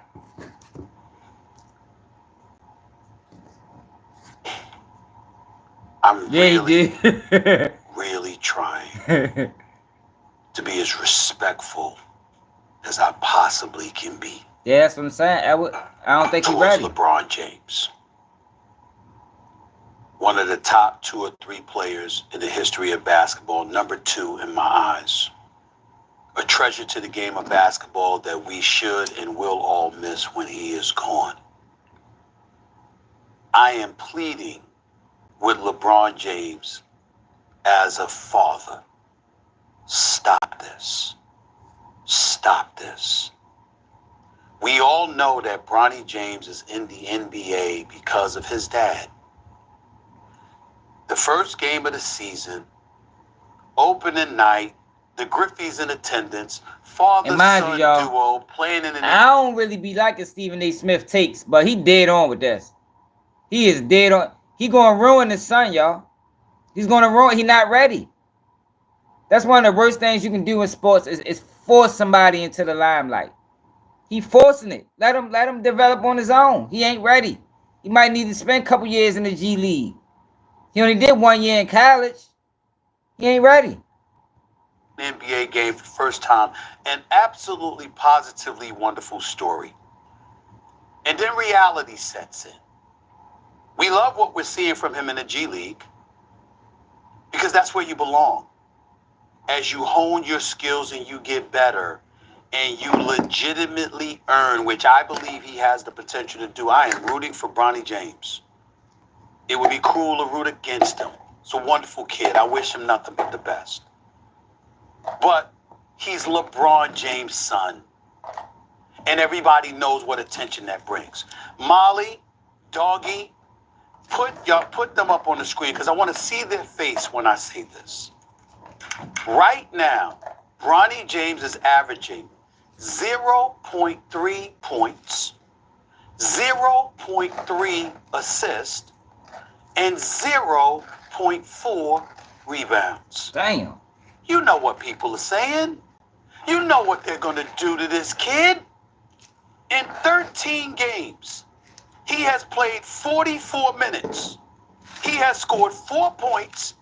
He is shooting 1 of 16 from the field, 0 for 7 from 3-point range. Dang, he only made a 3. How are you doing him favors? We know that he's not ready yet. And I'm saying this with compassion. I'm asking the greatest player in the game, one of the top 2 players in the history of basketball, an ambassador for this game, the face of the league, a 4-time champion, a guy that's gone to 10 NBA finals, one of the greatest we have ever or will ever see. Who is Hell, he ain't lying. I was locked up with some people that's better than Shorty. You know, better than me, better than Doggy, better than JJ Redick, better than Rob Pelinka, better than any basketball analysis or analyst that exists. You know what these numbers mean. You know what it's gonna do. Like I say, my thing is he's gonna stun his growth. You know, that's my thing. Like I know LeBron, he just saying, I mean not LeBron, but Stephen A. I think he's gonna stun his growth. Let him develop. Let him develop, man. Like it was nice, like they gonna say it was nice that they played together. That was cool. You know, that was a great moment. We probably never see it again. Let that boy develop and be the player that he can be. You know, that's why Michael Jordan didn't want his son to go to the league. For one, he got some big shoes to fill. First and foremost. Like no hard. He's always going to be compared to LeBron. Always. And that's you know, that's a lot to handle. And it's skill-wise, he ain't there yet. He ain't there yet skill-wise. To your son, to people who are missing out on opportunities, that are busting their tail on other NBA teams in the G League in Europe and everywhere else, what kind of opportunity they're starving for, you're exposing your son like this? I know I'm not questioning LeBron James' intent as if it's dishonorable, doggy. It's incredibly honorable. It's a wonderful dad. I swear to y'all on everything I love, I'm not trying to be disrespectful in any way. I'm simply saying to have that moment on game 1 of the NBA season is one thing. To propel it to a point where he's on the bench, he's in uniform, he's taking up a roster spot, and now you're giving him time in the first quarter, and you see the absence of production. Like they abusing him, man. How are you helping him? I just don't get it. I really don't see. I really don't get it. Now he's gonna be hard on him. He's gonna be real hard on him. I'm not sure. I interrupted you last time. There's nothing to interrupt you this time. You're 1,000% correct. I don't know what the heck. I mean, it's a joke that he's playing NBA basketball. You want to tell me that people got into it the first game of the season? I think LeBron's family got into it. I don't know if the rest of the basketball world did. I didn't care that much about it. It's a father-son thing. It's not about the Lakers. And you're right. No, Lonzo and LaMelo was ready. He should be in college playing for a franchise, for a school in college. Second year, played 25, 28 minutes a night, lead a team to an NCAA tournament, play with some pressure, and see what he can do when the games really mean something. The G League, the games, nobody sees the G League. Nobody watches the games. He needs to be put in the spotlight in a huge game in college where he only played, whatever he played last year. I understand he had a terrible health issue. I'm not trying to make light of that, but he didn't have a chance to do anything last year in college for a variety of reasons, health included. Man, he goes in on him. I wouldn't go in on him that hard because I think he can be good. I think he can be a decent player on the team. I just think LeBron needs to stop forcing it. Stop forcing it. Everybody can't handle pressure. LeBron couldn't handle pressure. He had to grow into it. So why would you put your son under even more pressure than you couldn't even handle in the beginning of his career? Not an NBA player. Simple. You said it. I can't say it. I can't hate anything to it. You hit it right in the head. He's not an NBA player. Kobe shot a bunch of air balls in a playoff game in Utah his rookie year. I was there. Yes, I saw him do it. I thought it was absolutely cruel, and I thought the end of Del Harris's career I remember that too. would be expedited because he put the young Kobe Bryant in a position he was not ready for. And he did it on purpose because Kobe was so confident, telling everybody he was going to be the greatest ever, that it annoyed the living hell out of Del Harris. So he just threw him to the wolves. And in my opinion, I'm not... almost like he set him up to fail. I don't know that definitively, but that was what I suspected. That was what I wrote at the time when I was writing for the Philadelphia Inquirer. That's what I said when I said what I said over the airwaves or what have you. Del Harris might have done that on purpose. But the bottom line is nobody was questioning whether or not Kobe was an NBA player. They were just questioning whether or not he was going to be. Yeah, because Kobe had highlights. Kobe had good games his rookie year. Like, Shorty just not... He's too small for one. Too small. He was going to be like the great Jerry West and others. I mean, it's like Sebastian Telfair. Remember Sebastian Telfair came from high school? He was too little. He was killing in New York, doing what he wanted to do in high school. But he made the jump to the league. It was too much for him. Going to be. There were no questions that he was an NBA player. What LeBron has to embrace, in my opinion, is that people are questioning whether or not Bronny is going to be an NBA player, whether he's worthy of that. And when you know that at this particular moment in time, he may not be worthy of that. I said LeBron was. Why put him in that position? That's all I'm saying. I know it's out of love. I know it's out of devotion. I know it's out of him being the wonderful father that he is. I'm not questioning any of that. I'm just saying at some point in time, as parents, if you expose your child to some degree, yeah, but then to a larger degree, it gets to a point where you got to step in and be like, I can't do this. Doggy, you'll appreciate this. You remember years ago, Doggy, when the great Larry Holmes, heavyweight champion, extraordinaire, one of the greatest jabs. And Bronny only 6'2". Yeah, point guard too. And Marvis Frazier went to the ring. And Larry Holmes, Molly, got interviewed before the fight. And he said, ain't no damn kid with 10 fights beating me. And he hurt the kid and had him hurt. and literally, Molly, before he punched, was waving at the referee to come stop the fight. Bow, come stop the fight. Bow, come stop the fight. Am I lying, doggy? That's exactly what Larry Holmes did. And everybody was looking at Joe Frazier, not Marvis, Joe. And we were like, what you doing? Why would you do that to your son? Do you not know who the hell this is? Well, I would say to LeBron James, do you not know who these NBA players are?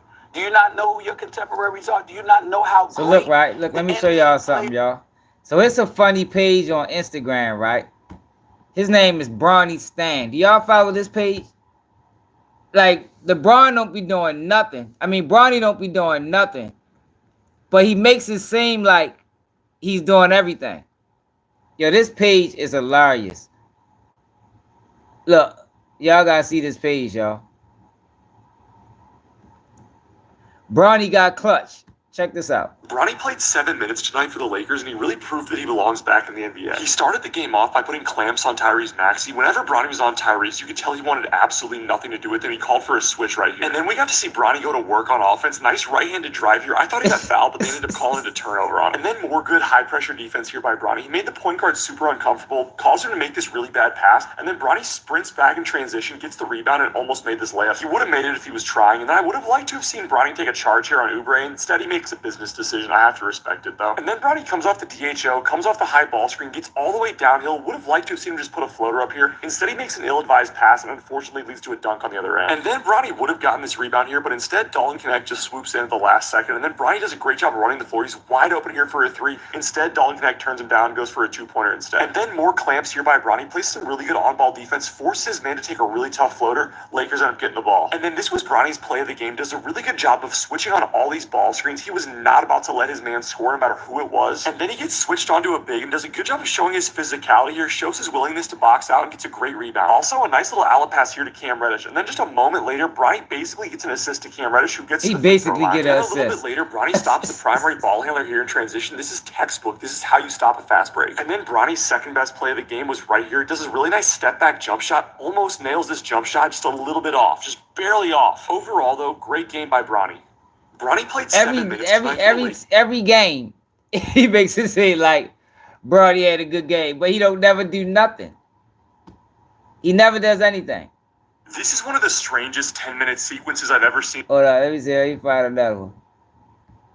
Bronny James is a better shooter than Steph Curry, and before you call me crazy, consider this. Steph Curry is considered the greatest shooter of all time, but what if I told you that Bronny James is actually on pace to be a better shooter than Steph ever was? When Steph Curry was Bronny's age, he was still playing college basketball at Davidson, and he shot a respectable 41% from three. But he was putting these numbers up on a shorter three-point line against much lesser competition. Tell me if you've heard of any of these colleges that were in his conference. Meanwhile, Bronny James is playing in the second best league in the world, shooting from a much deeper three-point line. Now let's take a look at the numbers that Bronny's putting up in the G League. He's shooting 46% from three. This goes back to my same argument of Bronny being better than Michael Jordan when they were the same age. Get the fuck out of here. This is so crazy. Worse stats against worse competition and shooting from a shorter three-point line makes you a better shooter than Bronny James. I'll admit that right now Steph Curry is a better shooter than Bronny. But when it's all said and done, Bronny's on a great pace to become a better shooter than Steph Curry. It's important that we give praise to the true legends of the game of basketball, but that doesn't mean that we should let nostalgia ruin our ability. Yeah. I be tripping off this page.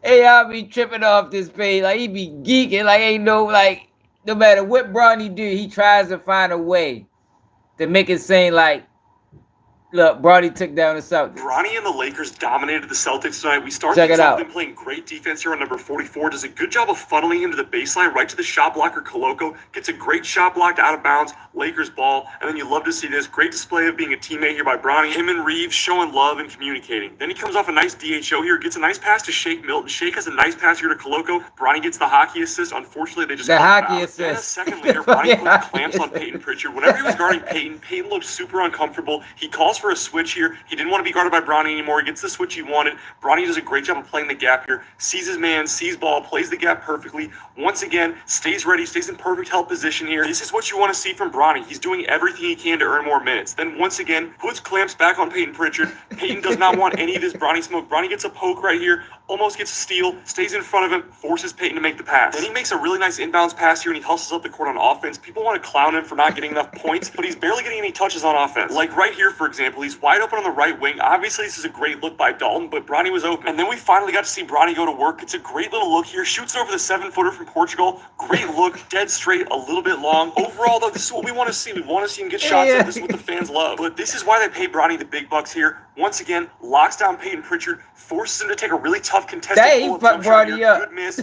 Lakers win. Good game, Bronny. Bronny in the Lakers. I ain't gonna lie, I be tripping out this page, man. All right, but on a serious note, LeBron needs to stop the madness, man. He needs to stop the madness. For real. He needs to stop the madness. Y'all, but let me show y'all something. DJ Akademiks. I'm ready. DJ Akademiks, y'all.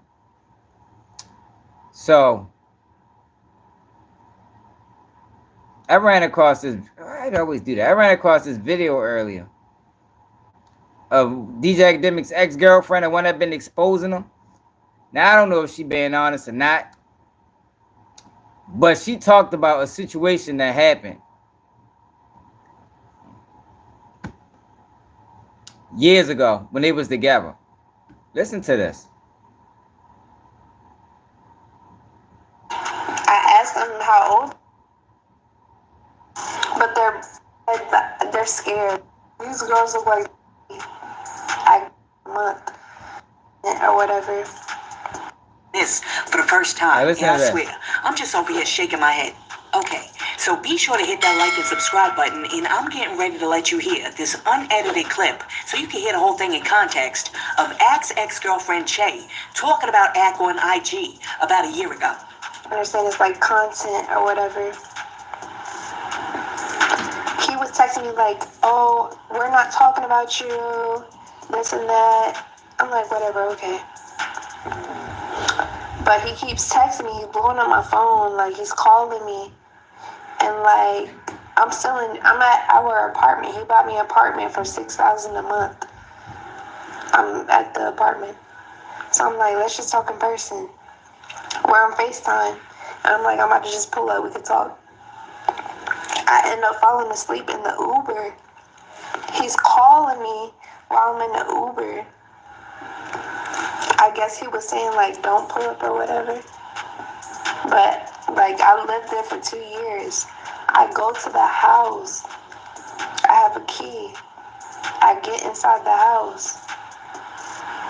There's 2 bitches in the crib. Off rip, I'm like, what's going on? Like, who are y'all? And like another part of me, I say like, y'all look mad young. Like, how old are y'all? These girls look like they in high school. So I asked the girls before AK comes in the room, I asked them, I said, how old are y'all? Like, they're mad, they're scared. Like, I don't know, like, I wasn't even like about to fight them or nothing. I'm just saying, like, how old are y'all? But tell me why these girls said that they were 15. It was 2 girls. It was a Mexican girl and a dark-skinned girl. I asked them how old they are. They said 15 and 16. So off rip, like, AK is like, I don't know if he thinks that I'm trying to fight these girls away. He's trying to hold me back. I'm just talking to them. Like, even as he's holding me back, like, I'm not trying to get to him or nothing. I'm just talking to him. Like, I'm telling them. I'm saying, like, y'all do know y'all are here for a threesome. Like, y'all. But I guess they're like best friends or something.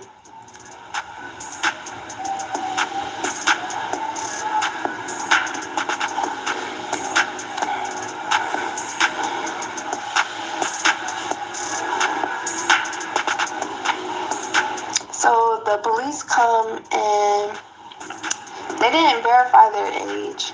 It's like they told me, it's on the body camera, they told me like they definitely look like they're in high school. Like they look like they're mad young.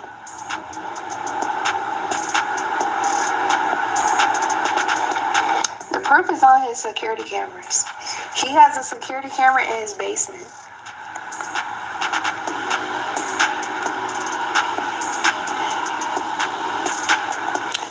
the proof. If he wants to post the proof of the basement footage of me asking them their age and them telling me, he could post it. Like, y'all can never call me a liar. Like, I have no reason to lie at all.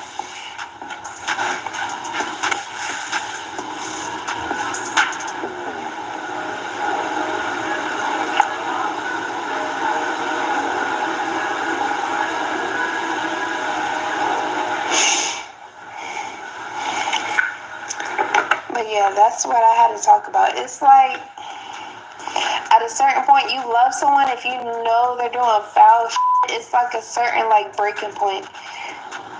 Like, why is it, like, 15 and 16-year-old girls in your crib for, like...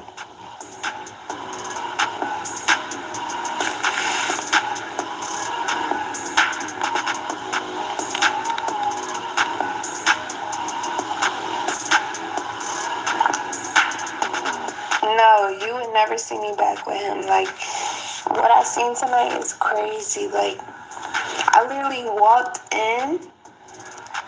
I wasn't violent. I wasn't causing no crazy shit.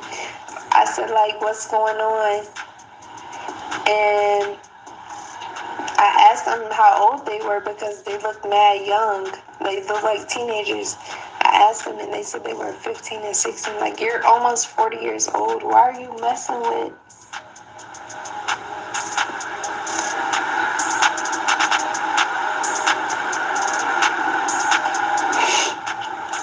And if AK wants to deny this, he'll put their IDs on stream. Put their IDs on stream.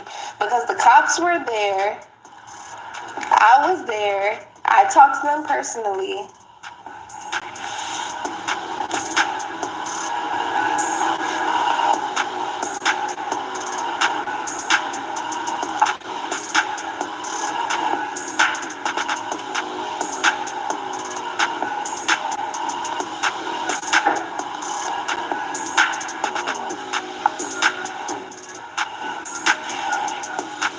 That's why when I say, like,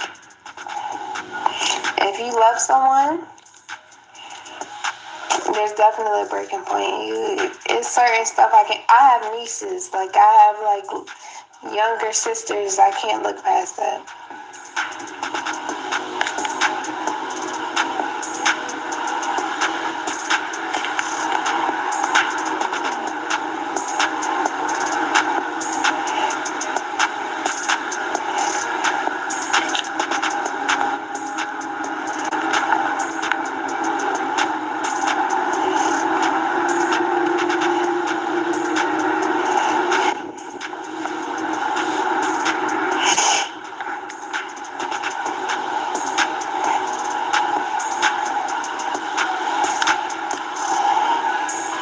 Yes, when I asked them their age, they said 15 and 16. Like, these look like little girls. Like, not like no teen or nothing, but they're definitely still in high school.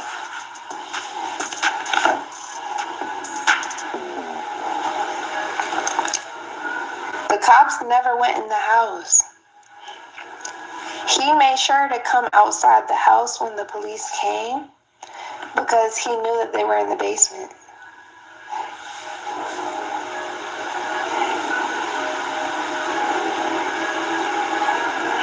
No, you could definitely call the police on someone that is being accused on being with minors and they're in the house. They can check IDs. They can do all that.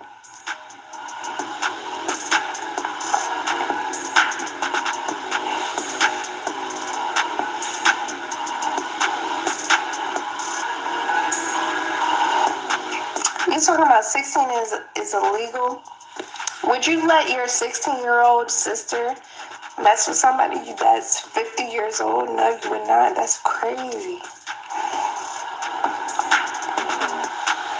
I wouldn't even do that. That's crazy. Listen, let me tell you something. This whole thing with DJ Akademiks is starting to look very Diddy-ish. I mean, very, very Diddy-ish. And if there's one thing that holds true, it's this. Where there's smoke, there's usually fire. And right now, there's a whole lot of smoke coming from DJ Akademiks' house, especially from that dorm basement. Now, I don't know DJ Akademiks personally, and I also don't know his ex-girlfriend. So, I personally can't confirm whether or not what she's saying is true. But I can say this. If what she's saying is true, then Ak has some serious problems. And the authorities really need to start looking into this a little bit more seriously. Because, I don't know about you, but where I'm from, 30-something-year-old dudes just don't have random 15 and 16-year-old girls chilling in a basement unless they have a daughter that's like 15, 16 years old. And as far as I know, Ak don't have no kids. Listen, let me know in the comments. What do you think about DJ Akademiks' ex-girlfriend Che going on IG Live about a year ago and saying that Ak was in a crib with a 15-year-old girl and a 16-year-old girl, and when the police came, he hid the children in the basement? Listen, let me know what you think about all of that in the comments, and while you're down there leaving a comment, be sure to like and subscribe to the channel and share this video with your friends. Hey yo, thanks for tuning in to The Source, your source for celebrity news. Peace.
Get up too.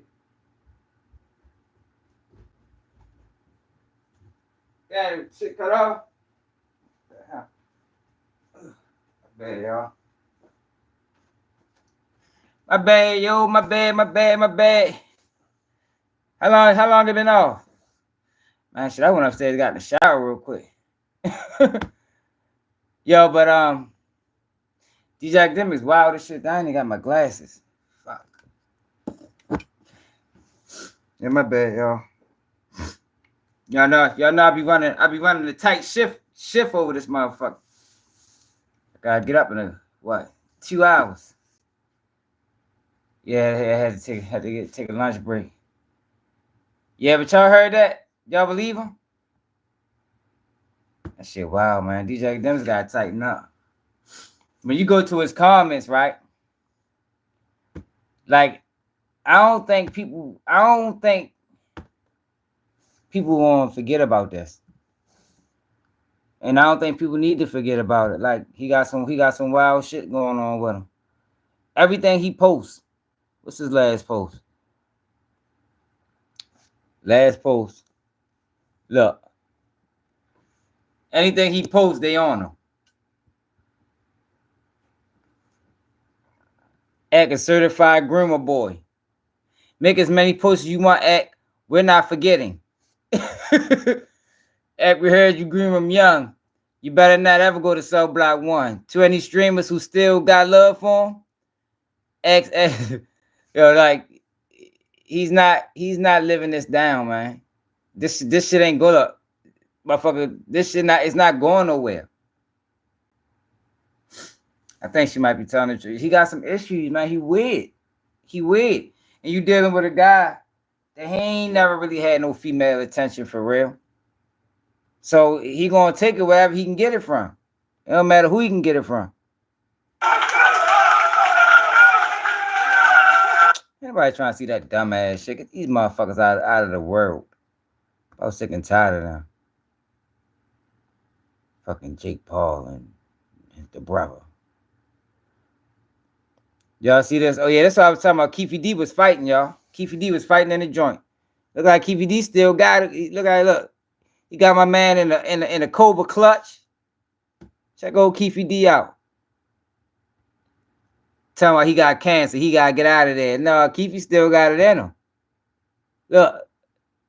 Check Keffe out, y'all. Keffe ain't playing no games. He ain't playing no games. Hit that like button, y'all. Subscribe to the channel if you new. Keffe D booked on assault charges. Keffe D.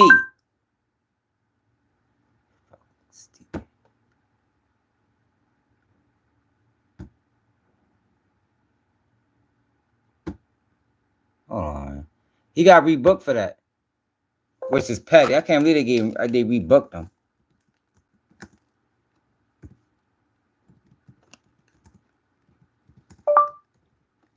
My son's still up. He gonna be tired of shit tomorrow.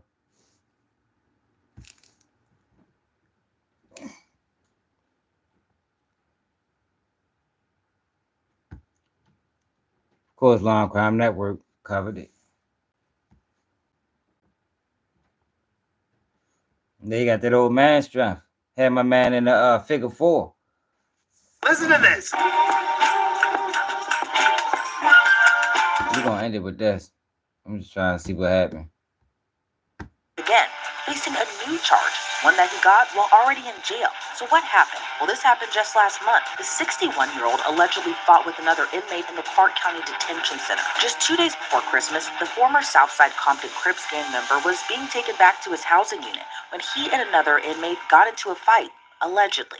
According to a report by ABC News, the 2 inmates allegedly were hitting each other in the face or head, and they were both pepper sprayed, but continued to fight until they had to be separated. When asked about the fight days later, Keffe D reportedly told officers he was just standing his ground. He appeared in court on the new battery charge on Tuesday, and the bail was set for $50,000. But Keffe D already has a 6-figure bail amount on the murder charge, which is why he's already in jail in the first place. Many of us know the story already. Tupac was in Vegas in '96 with Suge Knight for the Mike Tyson fight.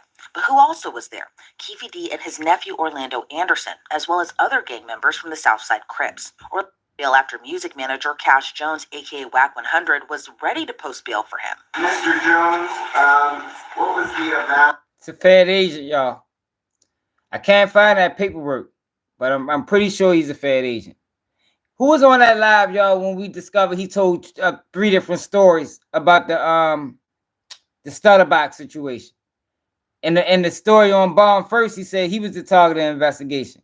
When he told the story on Clubhouse, he said they was investigating Death Row.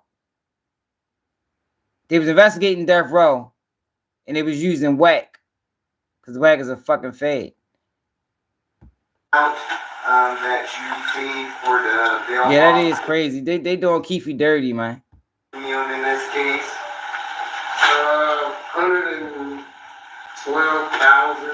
So it was 15% of whatever the 750 was. Okay, that's 112,000 and some odd dollars. And $500, is that correct? 112.5, yes sir, yes sir. And you paid that out of your business?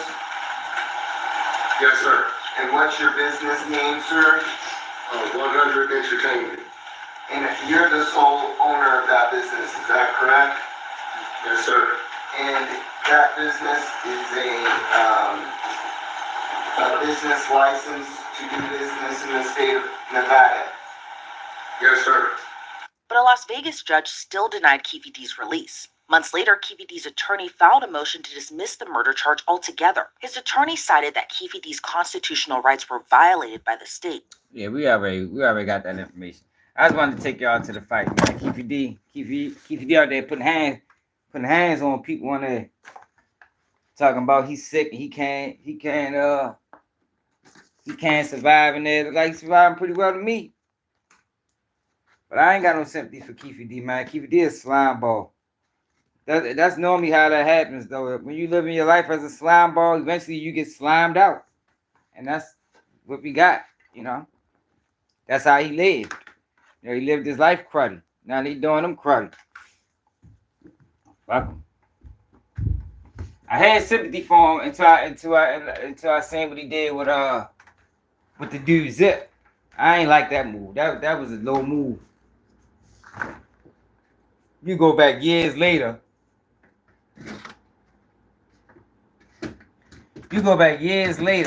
And try to get Zip to admit that he got some type of payment from Puffy. I said, oh, he low. I don't fuck with y'all. He didn't do anything. I still don't like the move Whack 100 pulled, trying to take the man life rights from him.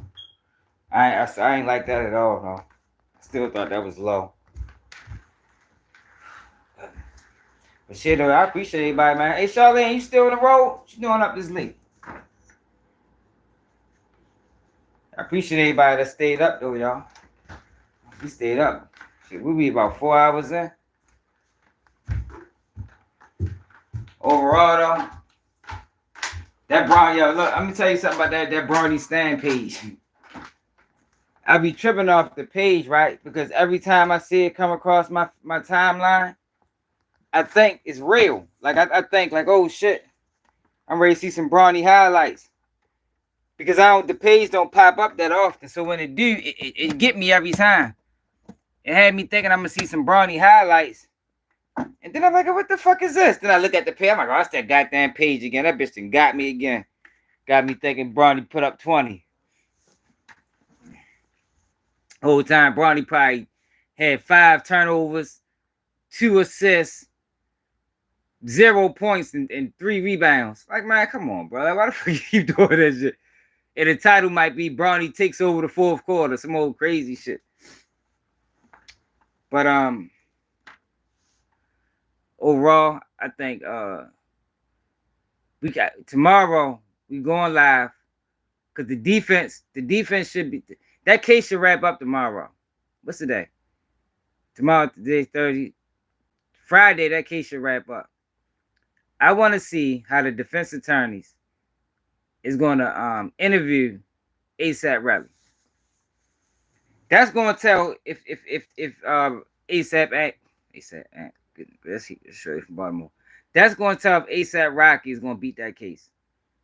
If his lawyer can put on the show and prove that ASAP Rocky is telling, because it's already some inconsistencies in his testimony. If he can highlight them inconsistencies and exploit them inconsistencies, ASAP Rocky might got a good shot, and we're gonna do that tomorrow live, 11 o'clock p.m. I'm tired, yo. I'm fucking up my words. 11 o'clock p.m. Eastern time. And what else? What else we talk about? Bronny. I don't trust that airplane crash. Yeah, whack a Fed, man. Whack a Fed. I think it's obvious. Look how he moved. Look at the things he did. Nobody still got arrested for the fake fight. He's a Fed. I don't know why people. It's not. It's to me. It's not enough for debate. He working with them people. Working with them people, man. I have a hard time believing that plane crashed by accident. Look to I just can't see that being by accident, for real. Everything happened how it happened, and it's just like, no, hell no, that didn't go by mistake. Because if you look at the helicopter trajectory, it went straight into the bitch. You got all these lights on. You got the lights on the plane. You got the lights on the helicopter. Come on now. The plane was lit up like a firework. Ain't no way he ain't see that plane. It ain't no way it should have been a situation where he had to make a maneuver. They roll right into that bitch. Yeah, hell yeah. Whack can't get a crap when it come out in the face. Him and Charleston White working hand in hand, I think. Him and Charleston White working hand in hand. Hell yeah. Anybody, look, out there, anybody that fuck with Wack is on Fed time. Any content creator that fuck with him is on Fed time, man. Cause you know what you come on. That whole play, they ran that whole play to boost Compton Rick Rock page, to boost fucking Loose Cannon's page. All that shit was a play to boost their pages. And nobody got in trouble. Nobody went to jail. Like I said, let me and one of y'all let me, you, and somebody we know try that play. And it go viral. In any city across America, we can do it in California. I guarantee we'd be locked up by the morning. I ain't gonna say by the morning. We'll have some charges on us before the week out. Guaranteed. Would it been staged? Because that shit was staged. So for them to be able to run that stage play where it looked like a handgun was involved, when somebody got stripped, where it looked like somebody was beaten badly, and nobody get charges, they the fucking police. Because you know the state's attorney called them. You say you think it was a drone? I don't know, man. Y'all gotta be flipping back. I'm trying to read the comment. We're going for conversation. It could have been. The helicopter probably wasn't even manned, man. It probably wasn't nobody on that fucking helicopter. That's why, if you notice, for the longest time, they didn't even mention the helicopter. It took them hours into the broadcast for them to mention there was 3 people on the helicopter. All they talked about was the plane.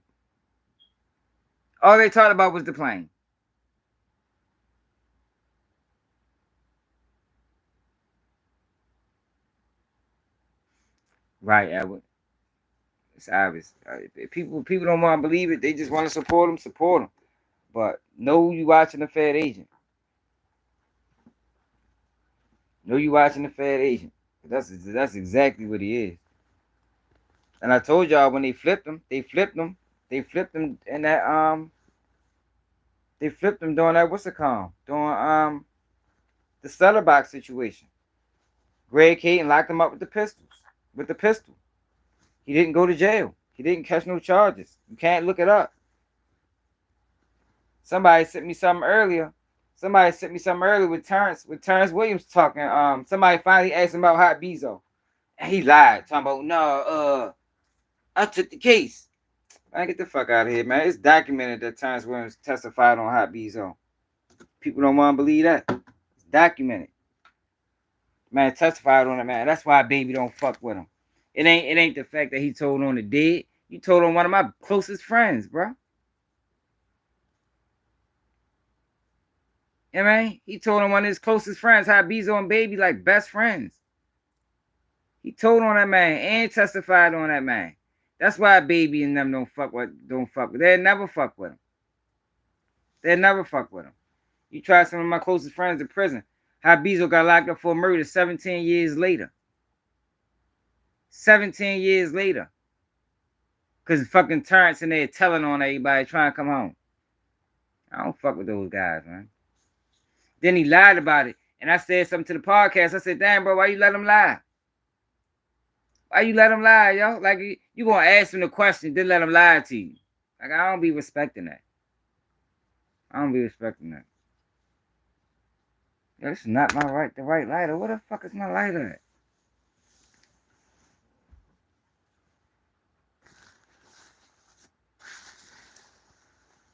I don't be respecting that, though, y'all.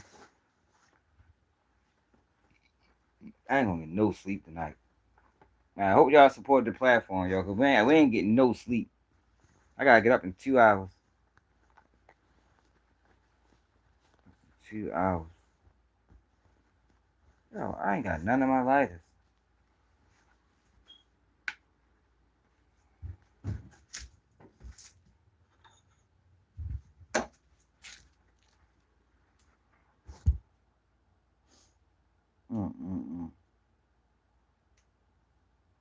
Damn, yo, they really, yo, that's crazy, y'all.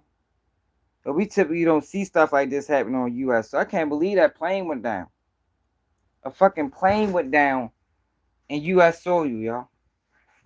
And it wasn't a terrorist attack. I know the other countries looking at us like, what the fuck is going on over there? A plane went down and it wasn't a terrorist attack on U.S. soil. That is wild. That's wild. That is wild. For real. Yo, where's my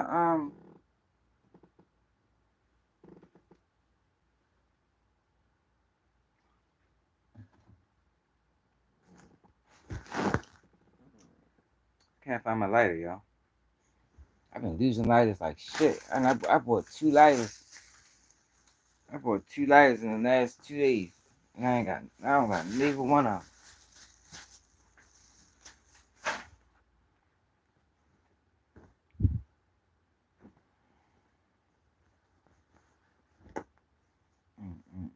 That shit must be downstairs.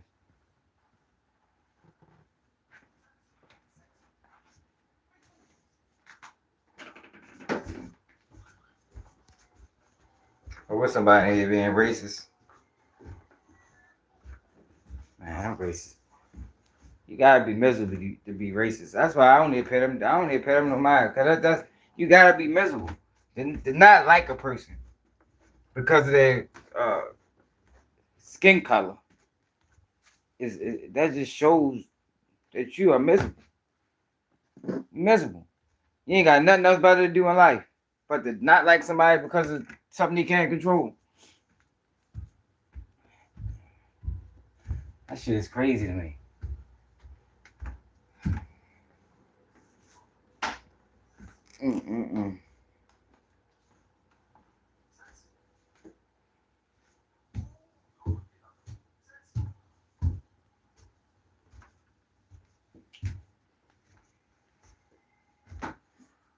No, I found it. I found the lighter.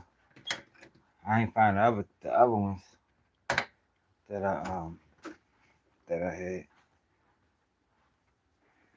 Damn, y'all, fucking plane went down. Y'all think all them people did. I don't know where them reports came from that say 4 people survived. Ain't nobody survived that fucking plane crash.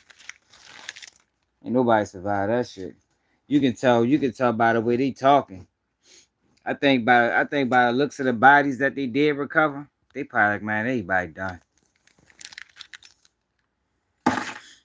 They all done. Ain't no survivors. It's gonna be a wild day tomorrow, y'all. Watch. Cause you see Trump. Trump don't believe it. Trump thinks some bullshit happened. It's gonna be a wild day tomorrow. Wild day.